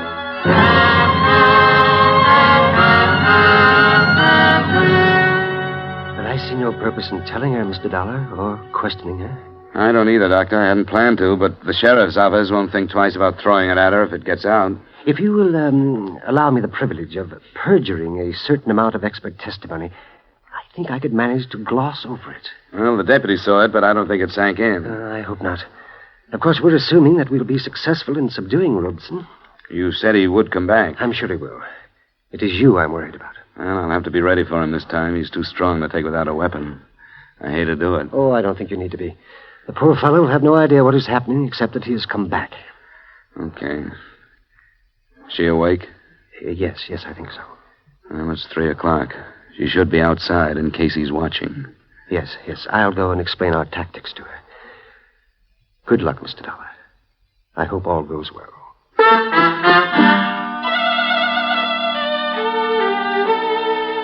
It seemed almost cruel baiting the trap, but it had to be done. We paraded Janice Browning through the garden in her most fetching get-up until dark, and then sent her in to sit in front of an open window. I don't know how she held on to her own sanity. I do know that I had a little trouble myself. I sneaked into a position outside the house from which there was a good view of all the approaches but the one from the north. He arrived at about 10:30. He was moving toward the living room window, and I started toward him. Hi, Mark. What? I can't see you. I'm George Masters. You remember? George Masters? That's right. It's your fault. She wasn't in that room. Did I tell you she was in that room?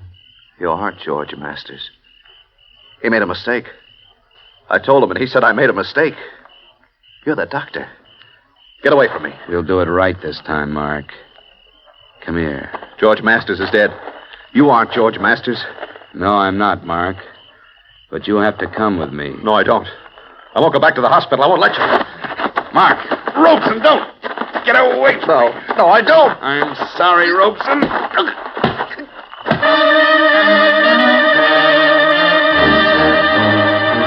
I don't know what Becker is going to say to the police, but I do know what he learned from his patient after he was returned to the hospital and quieted down. Enclosed, you will find the doctor's confidential statement. He did go to Masters, hoping to ally him as a friend. Taking advantage of his escape, Masters armed him in the hope of realizing a profit from Janice's insurance policy. But Robeson, in his agitation, fired into the wrong room. And because he placed the blame for his mistake on Masters instead of himself, he became violent, and as a result, Masters was killed. Expense account item 3, same as item 2, transportation back to Hartford. Expense account item 4, and this is to you personally, Mr. Brewster. Payment for deceit in acing me into this matter, $500. Expense account total, $855.75. Yours truly, Johnny Dollar.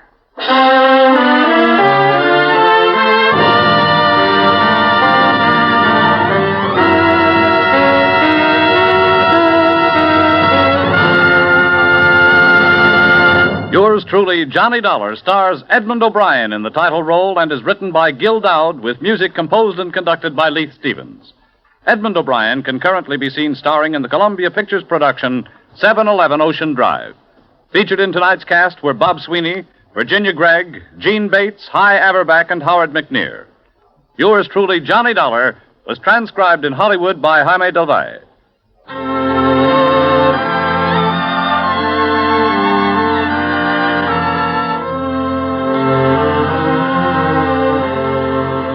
CBS is the star's address, and when you pay a daytime call, you'll find one of CBS' greatest stars, Arthur Godfrey, on hand to welcome you 5 days a week, Monday through Friday, for an hour and a quarter each day.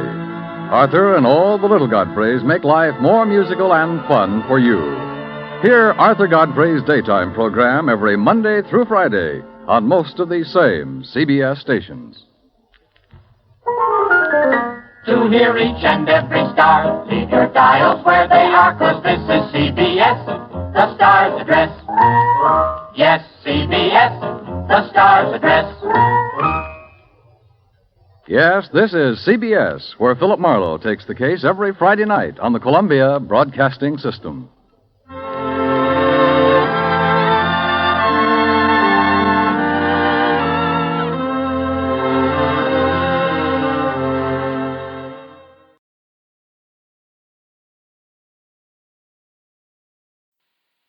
From Hollywood, it's time now for Johnny Dollar. Johnny, this is Lee Harkins, Continental Insurance and Trust Company. Lee, my old fishing pal. You still holding down the Ohio branch of the company there in Columbus? Yes, John, I am, but now look here. Well, brother, I never will forget the great fishing you and I had over on Darby Creek a couple of years back. Look, John. And along about this time every year, the urge really gets to me. Hey, have the streams cleared up yet from the spring rains? No, quite the contrary. As a matter of How fact... about Little Raccoon Creek down near Jackson? Boy, remember those big channel cats and the bass? Johnny, will you listen to me? Huh? Oh, sure, I'm all ears. The big river has gone on a rampage again. Spring floods. You mean the Ohio? Yes, and every other river of any size. The rains are still coming down. I see. Whole towns are being washed away by the floodwaters. Death and destruction all over. Oh, I'm sorry, Lee. I didn't mean to sound so... Well, you know, mention fishing and I lose my head. Look, Johnny, I need you out here. Can you come right away? Well, sure. You see, any fishing we do may be for the bodies of people.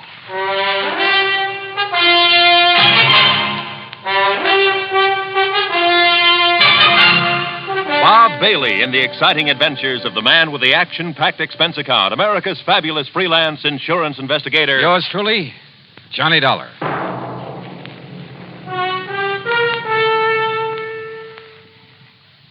And now, Act One of yours truly, Johnny Dollar.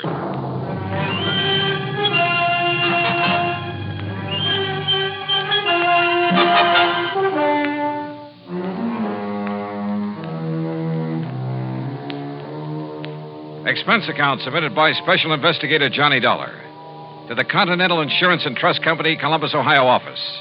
Following is an account of expenses incurred during my investigation of the Wayward River matter. Expense account item 1, $43.50, transportation to New York on a flagship to Columbus, Ohio. It was 5:30 p.m. and raining hard when the big four-engine plane set down gently at Port Columbus Airport some 7 miles out of town. My plan was to go into the Fort Hayes Hotel and call Lee Harkins from there. So after picking up my luggage, I headed for the door in a taxi stand. But Lee, it seems, had other ideas. Here, let me help you with your bags. It's all right, son. I'm just looking for a taxi to... Lee! My car's right out here, Johnny. The sooner we get started, the better. Here now, right through this door. Yeah, well, wait. The sooner we get started, where? Where are we going? To the town of Carteret, about 100 miles or so south. Now, come on, if you don't want to get soaked. Well, hey! Come on! Whatever you say. Come on now, hop in. Oh, brother. Phew. Why didn't you tell me to bring a raincoat? Why don't you read the papers? Been raining like this for long? Off and on for 3 or 4 weeks. We may have a mean ride ahead of us. Well, what's it all about, Lee? Well, the floods along the Ohio have been pretty severe this year, Johnny. They've been somewhat later than usual. Yeah, that much I did read about. Half a dozen of the big cities have been taking a real beating, in spite of all their preparations for the big runoff. I know. It's been through all over the country. Well, what you don't read about in the headlines, though, is the little places, like Carteret. It's my old hometown, Johnny. I've sold a lot of policies there, particularly to the local shopkeepers, you know, on their stocks and merchandise. So there's been a lot of flood damage, and your company's having to pay up a lot of claims. No, not yet. So far, the town's been lucky. Most of the recent bad storms have been across the state line, up in Pennsylvania or over in West Virginia. Same was true last year and the year before. So the people down around Carteret, farmers mostly, haven't gone ahead with their flood control project the way they should have. Is Carteret right on the Ohio? No, it's in a valley, a few miles north. It's on the Crooked River, and parts of the town are actually below the riverbank. Now, you see what that means. Yeah, I sure can. Most of the year, it's a quiet, lazy stream about 50 or 60 feet wide. But when the feeder streams up in the hills start pouring water down... And if it overflows? Half the town will go with it and swept right down into the Ohio. Lee, don't they know enough to prepare for this sort of thing? Johnny, like I say, they've been lucky so far. But this present storm has been bigger and longer than anything they've ever had. Well, what about the State Flood Control Commission, or whatever it's called? Can't they do anything? Look, let's face it. What's a little burg like Carteret when there are 100 bigger and more important towns in the same fix? Yeah, I see what you mean. Before the lines went down, I got a call from Fred Norlock, one of my big accounts down there. Big hardware firm. Unless the river goes down, he's going to lose the whole place. That means over a $100,000 insurance claim. But what can I possibly do, Lee? I don't know, Johnny. I just don't know. We were heading south on Route 23, and by the time we reached Chillicothe, the rain had led up to a drizzle. By the time we reached Jackson, where we left the main highway, it had let up entirely. But I noticed that every little stream we passed was overflowing its banks. Finally, it must have been after midnight, we pulled up on a low hill overlooking the town of Carteret. And it started to rain again. To rain hard. Below us, the crooked river was a terrible, terrifying thing to watch. Power lines were out, but maybe hundreds of kerosene and gasoline lanterns, flashlights, and lights from cars showed only too plainly the perils of the brown, rushing, raging torrent that threatened the town. Men stripped to the waist, the banker and the ditch digger side by side, the farmer and the merchant toiled frantically to reinforce the levee with bags of sand, stone, cement, anything they could find, while the river lapped hungrily at their feet, trying to undermine the embankment as quickly as it was built up. Back of them were others, filling the sandbags, bulldozing additional strength to the levee, hauling truckloads of sand and rock and gravel, digging, shoveling, filling, anything they could do. I'd never seen a more dedicated group of people, men, women, children, all working in a common cause, not just for themselves, but for the survival of their neighbors, their town. And the ugly river was like a thing alive, clawing at them, seeking to destroy them. Huge, floating masses of debris flew by at express train speed, whirling now and then to strike out at the embankment, fighting to break it down. Thousands of tons of wreckage, parts of houses, chicken coops, trees, and brush, anything that would float. I stood there appalled and almost overwhelmed by a feeling of utter helplessness. Can't they see? If they were up here on this hill, they could see that they're losing ground, Johnny. The river's rising faster than they can build up the levee. Yeah, Lee, yeah, it looks that way. What's the matter with you guys? Can't you see they need help down there? Anybody doesn't help, I'll be shot. He's right, Johnny. We ought to go down there and help for whatever it's worth. Wait. That one section where they're all working. It's right above the cut into Perry Street. If the levee goes there, it'll sweep the whole section down the valley into the Ohio River. But look, Lee. Look, back there, behind us. The reason why the water's piling up. Don't you see? That old railroad bridge. The trees, the mud, the rubble that's piled up against it. That railroad trestle has become a regular dam. Hey, you're right. The more of that debris piling up there, the stronger it gets. And the higher it gets, too. With the water mounting up behind it that way, the levee over Perry Street will go in a matter of minutes. Right. But break that dam somehow, and the water will get through. Down the crooked river into the Ohio. Yeah. Break that dam, and it'll save the town. Yes. Oh, but how, Johnny? How? Yeah, how?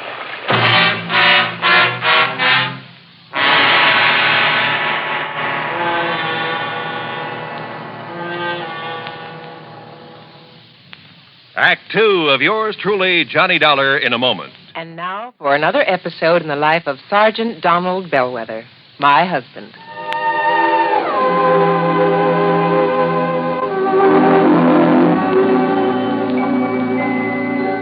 Reba, when are you going to serve dinner? Oh, in a few minutes, dear. Okay, I'll see you later. Wait a minute, Donald. I want you to hear my speech. You mean the safety speech for the PTA meeting? Mm-hmm. Oh, come on. Do I have to? You want dinner? You blackmailer. Okay, where do you want me to sit? On the sofa? No, in the dining room. I've got to practice projecting my voice. Projecting your voice? Are you kidding? Well, how's this? Oh, that's fine. Okay, now, after the president introduces me, I'll say, Madam Chairlady, parents, visitors. According to the National Safety Council, last year in the United States, 4,450 youngsters under 15 years were killed in traffic accidents. How many? Oh, please, Donald, don't interrupt. 4,450. Oh, that's an awful lot. Yes, dear, it is. Well, then I go on to say, ladies and gentlemen, how can we help prevent traffic accidents from killing and maiming our youngsters? We must remember that children will act like children. Therefore, when we drive by schools, playgrounds, and the neighborhoods where children are playing, we must act like mature adults and be on the sharp lookout for that sudden ball bouncing across the street with a little child running after. Hey, that's very good, honey. As soon as children are old enough to understand, it is up to us, the parents, to instill in their minds the dangers of playing near traffic. Children must be taught to obey all safety rules and safety patrols, to board and alight from the school bus without horseplay. And, above all, we adults should obey all safety rules, because children mimic their parents. Well, honey, you act and talk just like a professional speaker. Well, thanks. You know, you're really good. I'm proud of you. Oh, that's my Donald. That's my doll.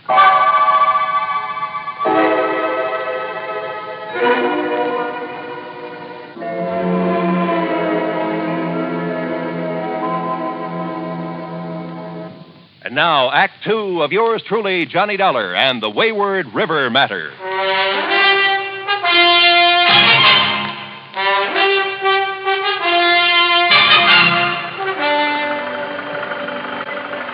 From our vantage point on the hill above the little town of Carteret, we could see why the Crooked River was rising so fast, threatening to engulf the town. You're right, Johnny. The debris against the old railroad trestle has made a dam. And somehow we've got to break that dam. But how? Lee. Yeah? Any stores down there, any of them carry dynamite? Yeah, down there on Perry Street. Norlock Supply Company. Then come on. Norlock's one of my biggest clients. If the levee breaks, his place will take the brunt of the flood. There, you see down there? He has men putting sandbags around it. They won't mean a thing if the levee goes. Why doesn't he send those men back on up to the river's edge where they could do some good? Johnny, he's the only man in town looking after his personal property. The only one selfish enough to... Say, listen, he's also the man who's always opposed doing something about this river. Save your breath, Lee. We've got to get down there and get some dynamite.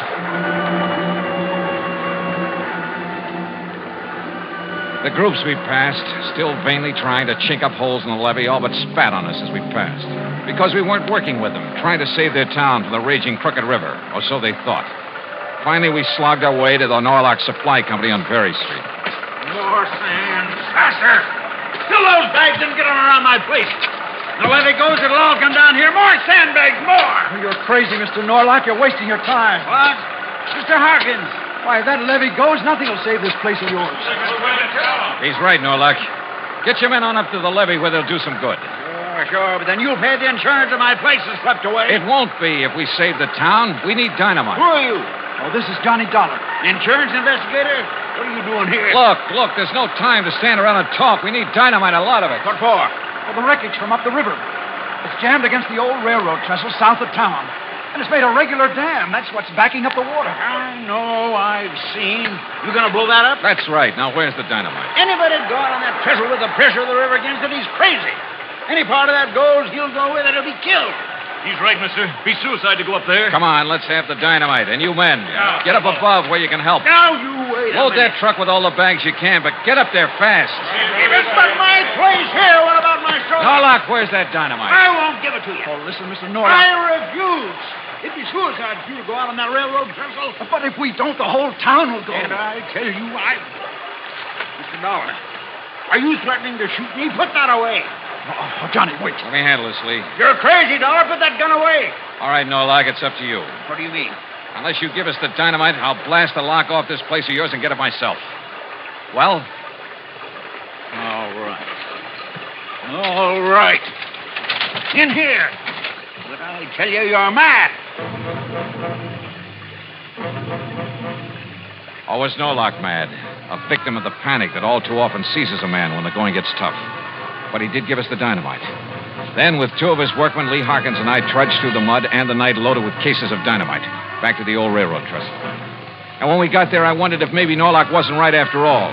If it wouldn't be suicide to go out on it. The pileup of debris against it was huge.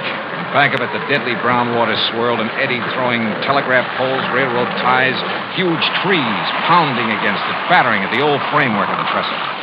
If only they'd strike hard enough to break it down, break the dam. Perhaps they would. By that time, the town of Carteret would be lost. Yes, somebody had to do this job, and it looked like I'd elected myself.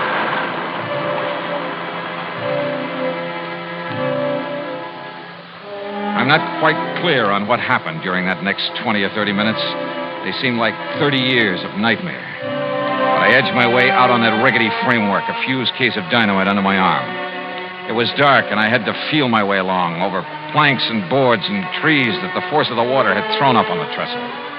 The wires leading back to the plunger that would set off the charge would catch and drag. But I knew I had to reach the first long span to make the explosive do its work. And all the while, the old bridge creaked and groaned and shook from the impact of the wreckage being thrown against it by the angry water. But then, finally, the job was done, and I felt my way back to the bank. Hurry, Johnny! Hurry! I'm coming. Everything ready here. Don't you see? the levee above. It's starting to go. Back over the town, there's a gap. The water's rushing down. Okay, Lee, the plunger. Here, sir. All ready. All right, then lie down. Quick, get down. Here she goes.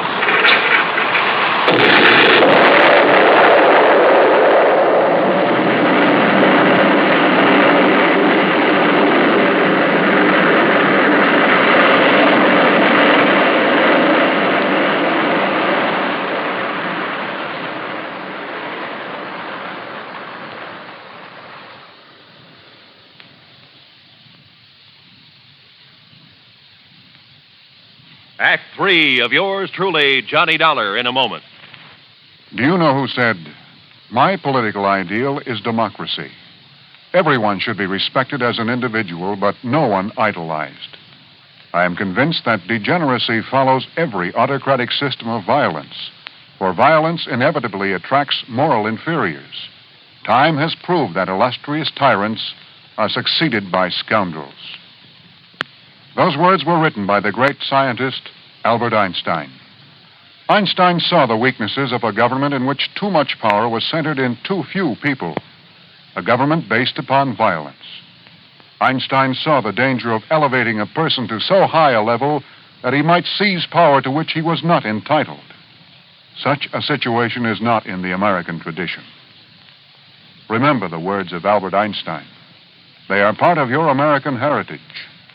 Degeneracy follows every autocratic system of violence. And now, Act 3 of yours truly, Johnny Dollar and the Wayward River Matter.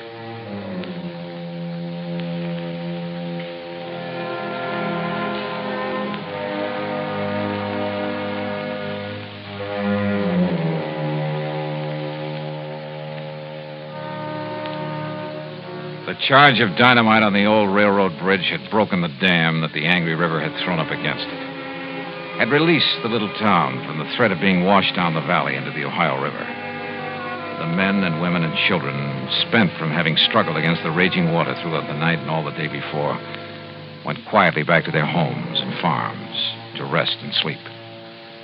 And nature, defeated, gave up. The rain stopped and the skies cleared. Even the charging yellow waters of the crooked river seemed to diminish in a sort of frustration. What damage had been done to the town could wait now until the people were rested, refreshed.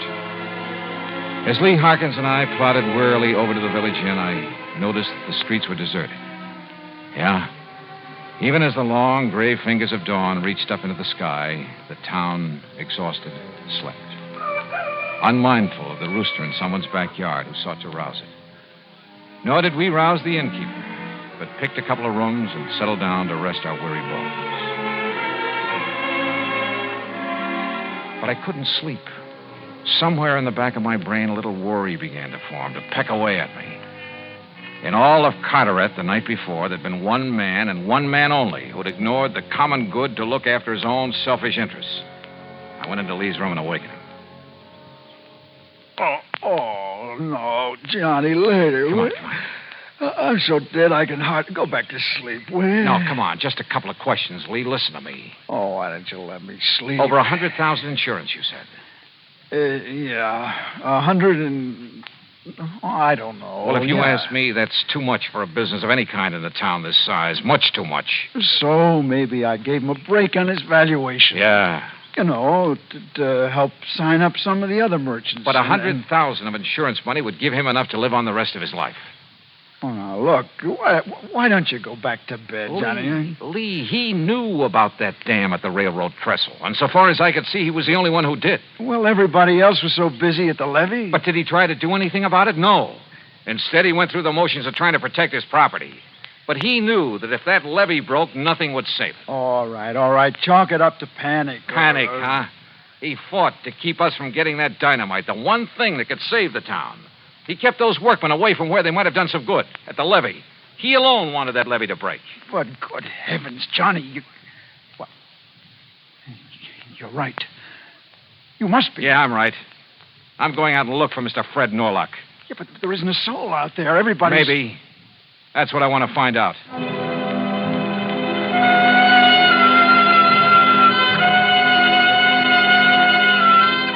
I found Fred Norlock. alone, up on the inner bank, the riverside of the levee, where anyone down below couldn't see him. And he was working with a shovel, a crowbar. Beside him was a pile of dynamite. I'd given him that idea. All right, Norlock, lay down that shovel. Dollar. The river didn't do it the way you planned last night, did it? Maybe not. Because of you, but you're not going to stop me now. Oh, now put that thing down. I'll kill you, Dollar, if you come any closer. And nobody'll know because there's nobody around. I'll throw your body in the river. Nobody'll ever know. Sure. Set up a small charge, enough to breach the levee. That's right. It's all ready, and you can't stop it. And the river will crash through, destroy that failing business of yours down there, Yes. and take with it the homes in the valley, the livestock, maybe even the people. Keep your hand away from that pocket. So it's you or me, huh? And if I go, the town goes too. Yes. But if I can outdraw This you... pistol is aimed at your chest. Now you walk straight ahead to the edge of the river. Walk!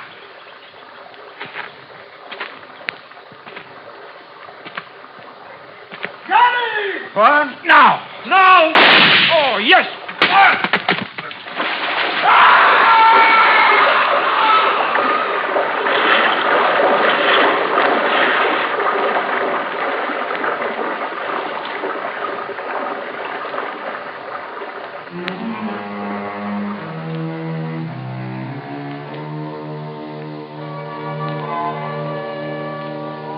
Norlock's body was never recovered.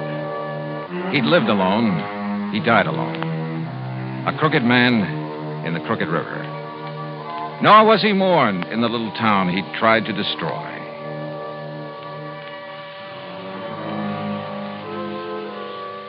Expense account total, including transportation back to Hartford, $100 even. Yours truly, Johnny Dollar.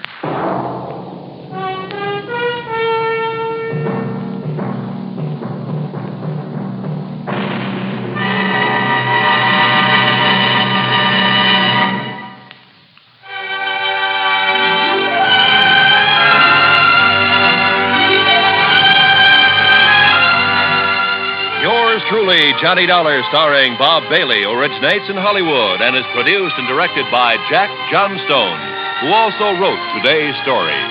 Heard in our cast were Chet Stratton, Frank Gerstle, Bob Bruce, and Parley Bear.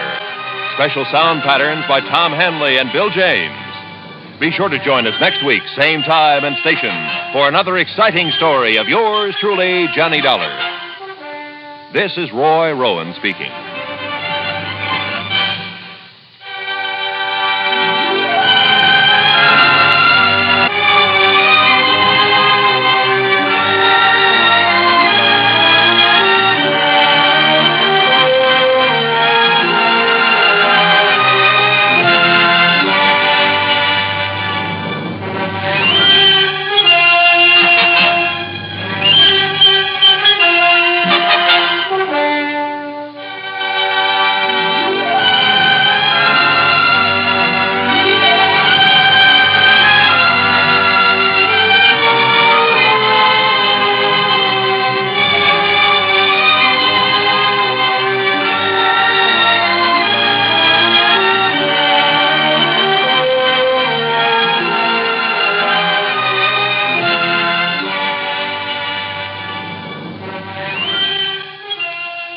Yours truly, Johnny Dollar, has been a presentation of the United States Armed Forces Radio and Television Service.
cracking, Johnny. Universal Adjustment Bureau. Oh, hi, Pat. What's on your mind? A beautiful model. Name of Dorothy Blair. Ooh, hey, wait. The girl with the $1 million face? That's the one. Well, you probably got company.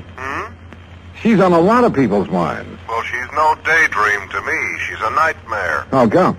Well, that face of hers may not be worth quite $1 million, but it's worth at least 100,000. That's what we've got it insured for. So? So it looks like somebody's trying to tear it up. The policy? No, her face. She got slugged last night. Want to look? At her? Sure, I'll be right over.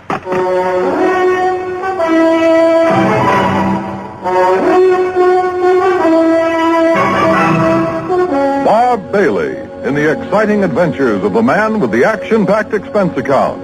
America's fabulous freelance insurance investigator. Yours truly, Johnny Dollar. And now, Act One of yours truly, Johnny Dollar.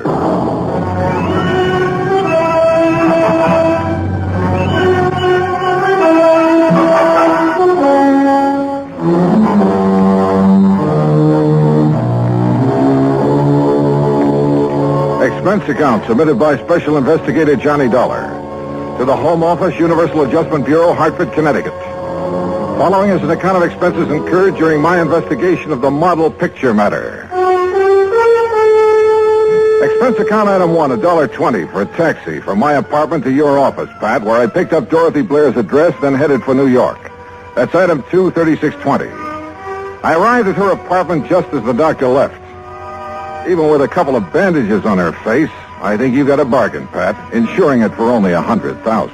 I guess I'm lucky, Mr. Dollar. My doctor says there won't be any permanent scars. Well, just what happened, Miss Blair? Well, I came home last evening about dinner time. I opened the door to my apartment here and started to reach for the light switch. Then suddenly I saw a shape beside me in the dark. And? Before I could do anything, he hit me on the side of the head. I think it was a gun. It stunned me and I fell to the floor. Then what? I remember hearing the door slam. When I could get on my feet and turn on the light, whoever it was had gone. I see. You think it could have been a burglar looking for money or valuables? I don't think it was a burglar, Mr. Dollar. You mean you have some idea who it was? Well? Jerry Dunsmuir. Who's he? A fashion photographer. A creep, Mr. Dollar. Oh? The real article, believe me.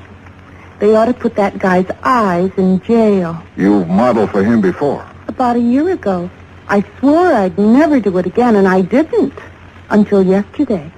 Yeah, well, go on. Jerry'd gotten a commission to do a spread on winter fashions. He wanted to make some street shots with me in tweeds. Things like that. Street shot?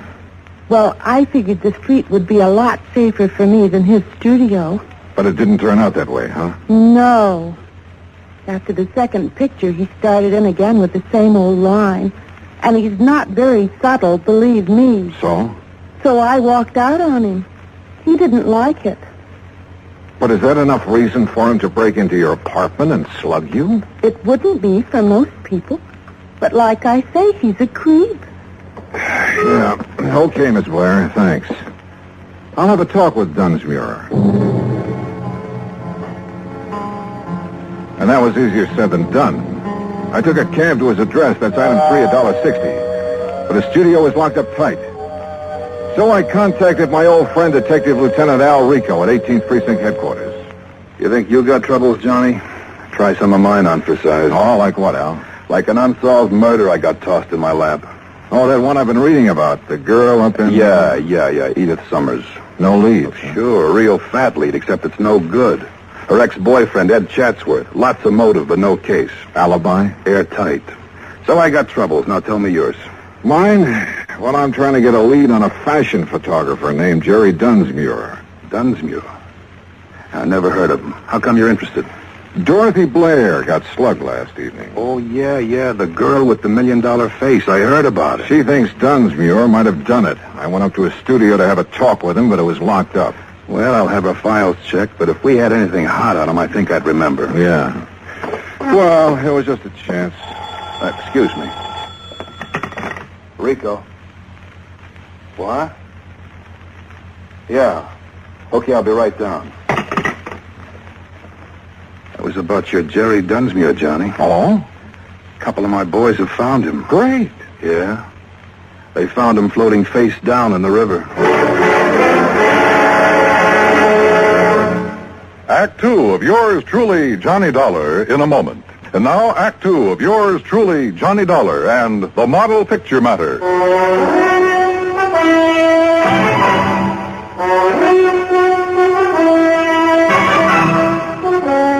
Expense account item 4, $1.80, cab fare back to Dorothy Blair's apartment. She had company. I'd like you to meet Edward Chandler, Johnny. Hi. Glad to meet you, Mr. Dollar. Dorothy, I wonder if I could talk to you for a few minutes. Why, certainly. I've got to be running along anyway.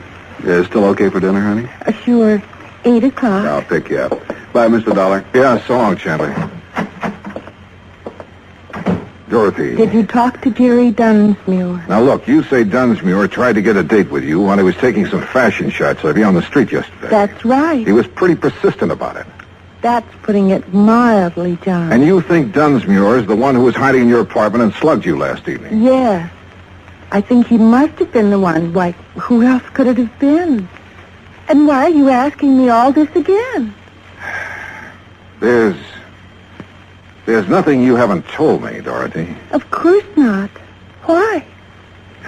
Well, the police just fished Dunsmuir's body out of the river.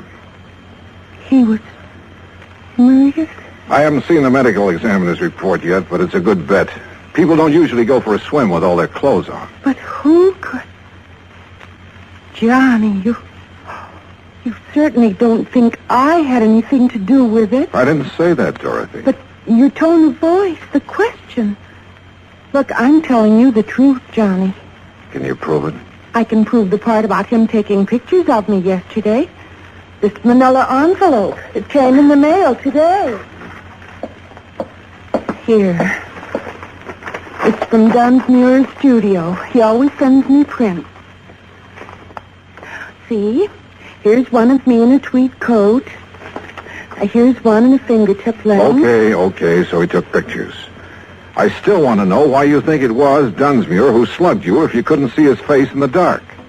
Why, I guess because of the way he looked at me yesterday afternoon when I told him to stay away from me, not to call me again for a job. Oh, Johnny, believe me. You didn't see him after that, huh? Unless, of course, he was the one who slugged you in the dark. No.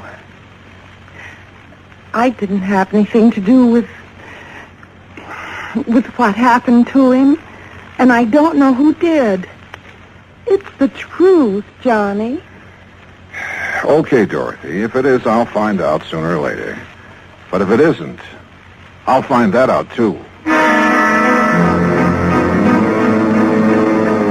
Maybe Dorothy Blair was leveling with me. But there were a few pretty important facts I didn't know. Was it really Dunsmuir who'd slugged her? And who killed Dunsmuir? And why? Also, this fella I'd met at Dorothy's apartment, Edward Chandler. Where had I seen his face before? Item 5, $1.75, cab fare to Dunsmuir's studio. A blonde secretary named Susan Billings was just closing up when I got there. She looked pretty dragged out. Please, Mr. Dollar, I've already told the police all I know. Right now, I don't exactly need any more questions. What you need right now, Susan, is a drink. Come on.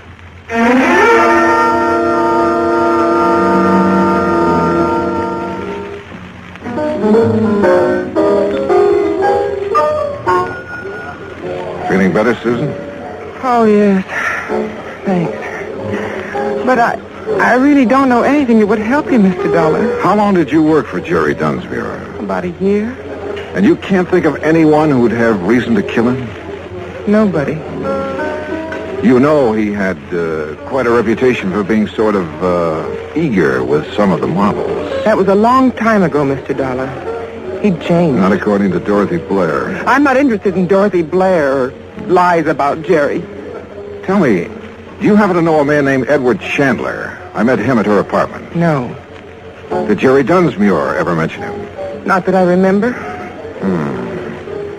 So you think Dunsmuir had straightened himself out, Nanny? I know he had. How can you be sure? He told me. Oh, but You look see, at that. Mr. Dollar, Jerry and I, we were going to be married.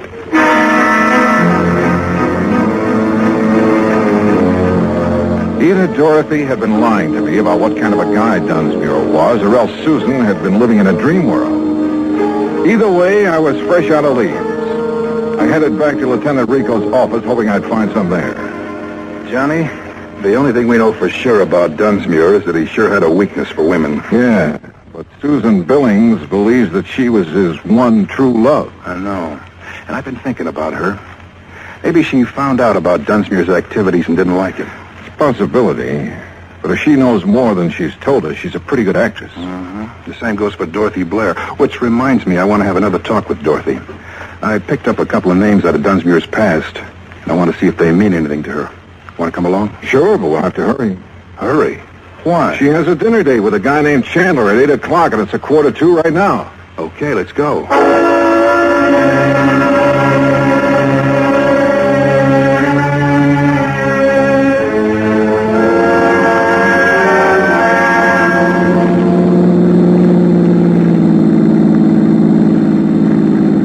There, that's her apartment house right ahead. Wait a minute. Isn't that Dorothy coming out the front door? Yeah, with Chandler. Come on, we can still catch them. Hold it. What's the matter? Who'd you say he was? A friend of hers. His name is Chandler. I met him in her apartment this afternoon. Johnny, remember when you came to see me today, I told you I had a murder case in my lap? I mean, before the Dunsmuir murder? Sure, a girl, Edith Summers. I told you her ex-boyfriend was the logical suspect, except that he had an alibi. Ed Chatsworth. Oh, hey, wait a minute. I knew I'd seen that guy's picture somewhere. It was in the paper. Dorothy introduced him as Chandler. But his real name is Chatsworth. And now it turns out he's a friend of Dorothy's. And you said either Dorothy had told us all she knew or she was a pretty good actress. Yeah? Well, it looks to me like she's a pretty good actress.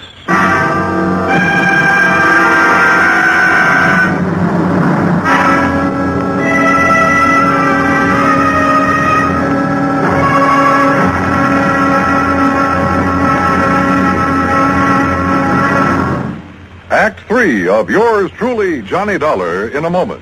Act 3 of yours truly, Johnny Dollar, and the Model Picture Matter.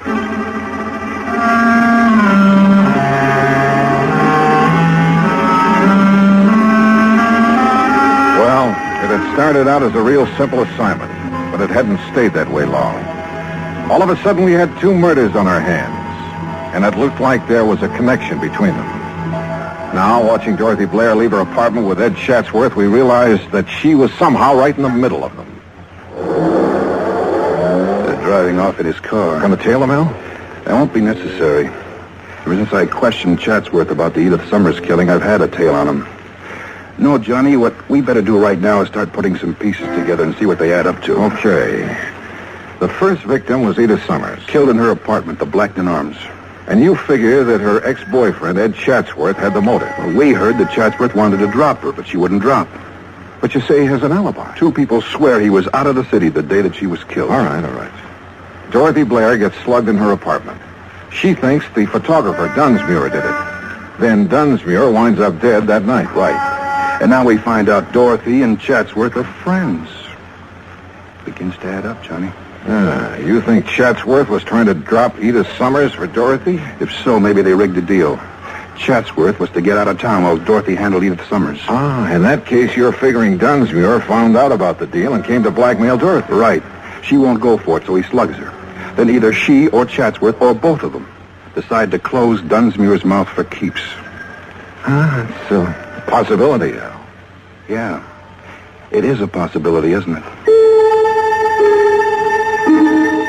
Al dropped me off at my hotel and headed back to his office. Item 6, $2, drinks. While I thought about the picture Al and I had built up to explain the killing. Well, it was all pretty logical, but somehow I couldn't buy it. Maybe, like Al had hinted, that $1 million face had gotten to me. If I could only talk to her alone, I I felt I could find out if she was lying. About 10 o'clock, I went back to her apartment. No answer. Probably still out to dinner. I was about to leave when she stepped off the elevator. Why, Johnny, what are you... Hello, Dorothy. I'd like to talk to you. Well, I'm afraid I haven't time right now. Oh? Mr. Chandler's just parking his car. He'll be up in a few minutes. We have business. Your friend will have to wait. I want to talk with you. Why? All right, for just a minute. I don't understand all this, Johnny. Well, let's start out calling your friend Chandler by his real name, huh?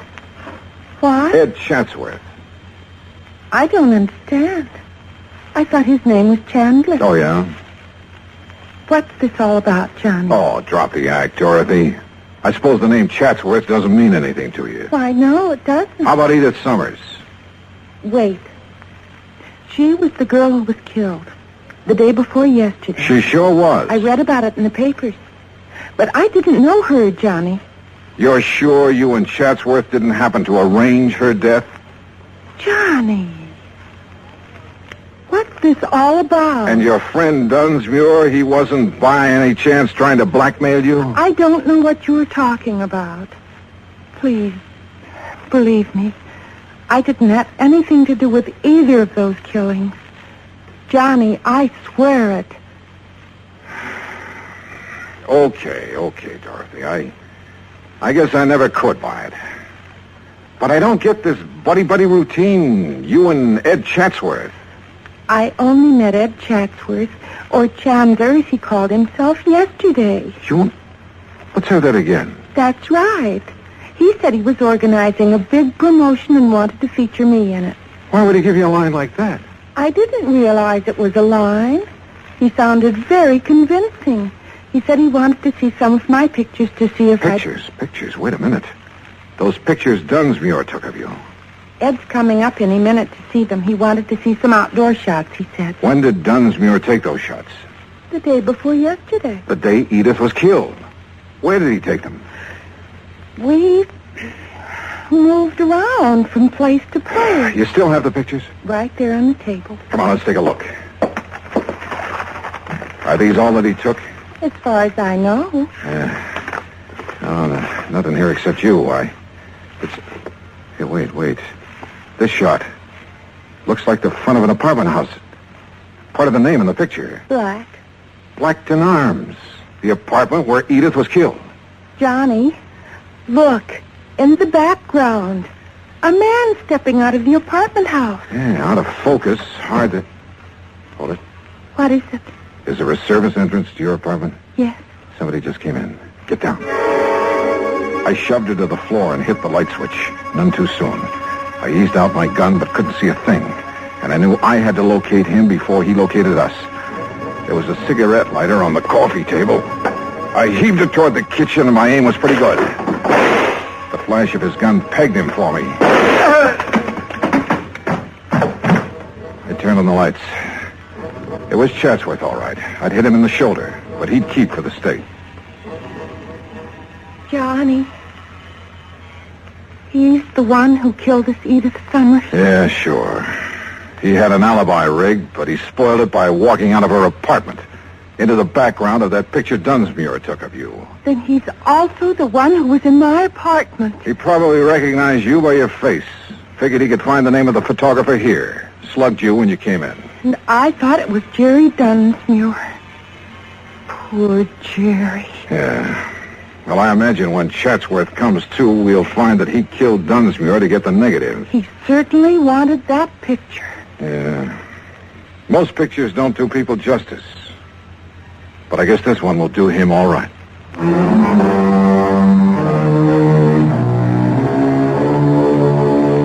Item 8, $36.80 transportation back home. Expense account total, $103 even. Remarks? Well, there's a little snapper to the story, Pat. You know, that picture Chatsworth was knocking himself out to get, he didn't realize it, but his face in the background was far too blurred to make an identification. Yours truly, Johnny Dollar.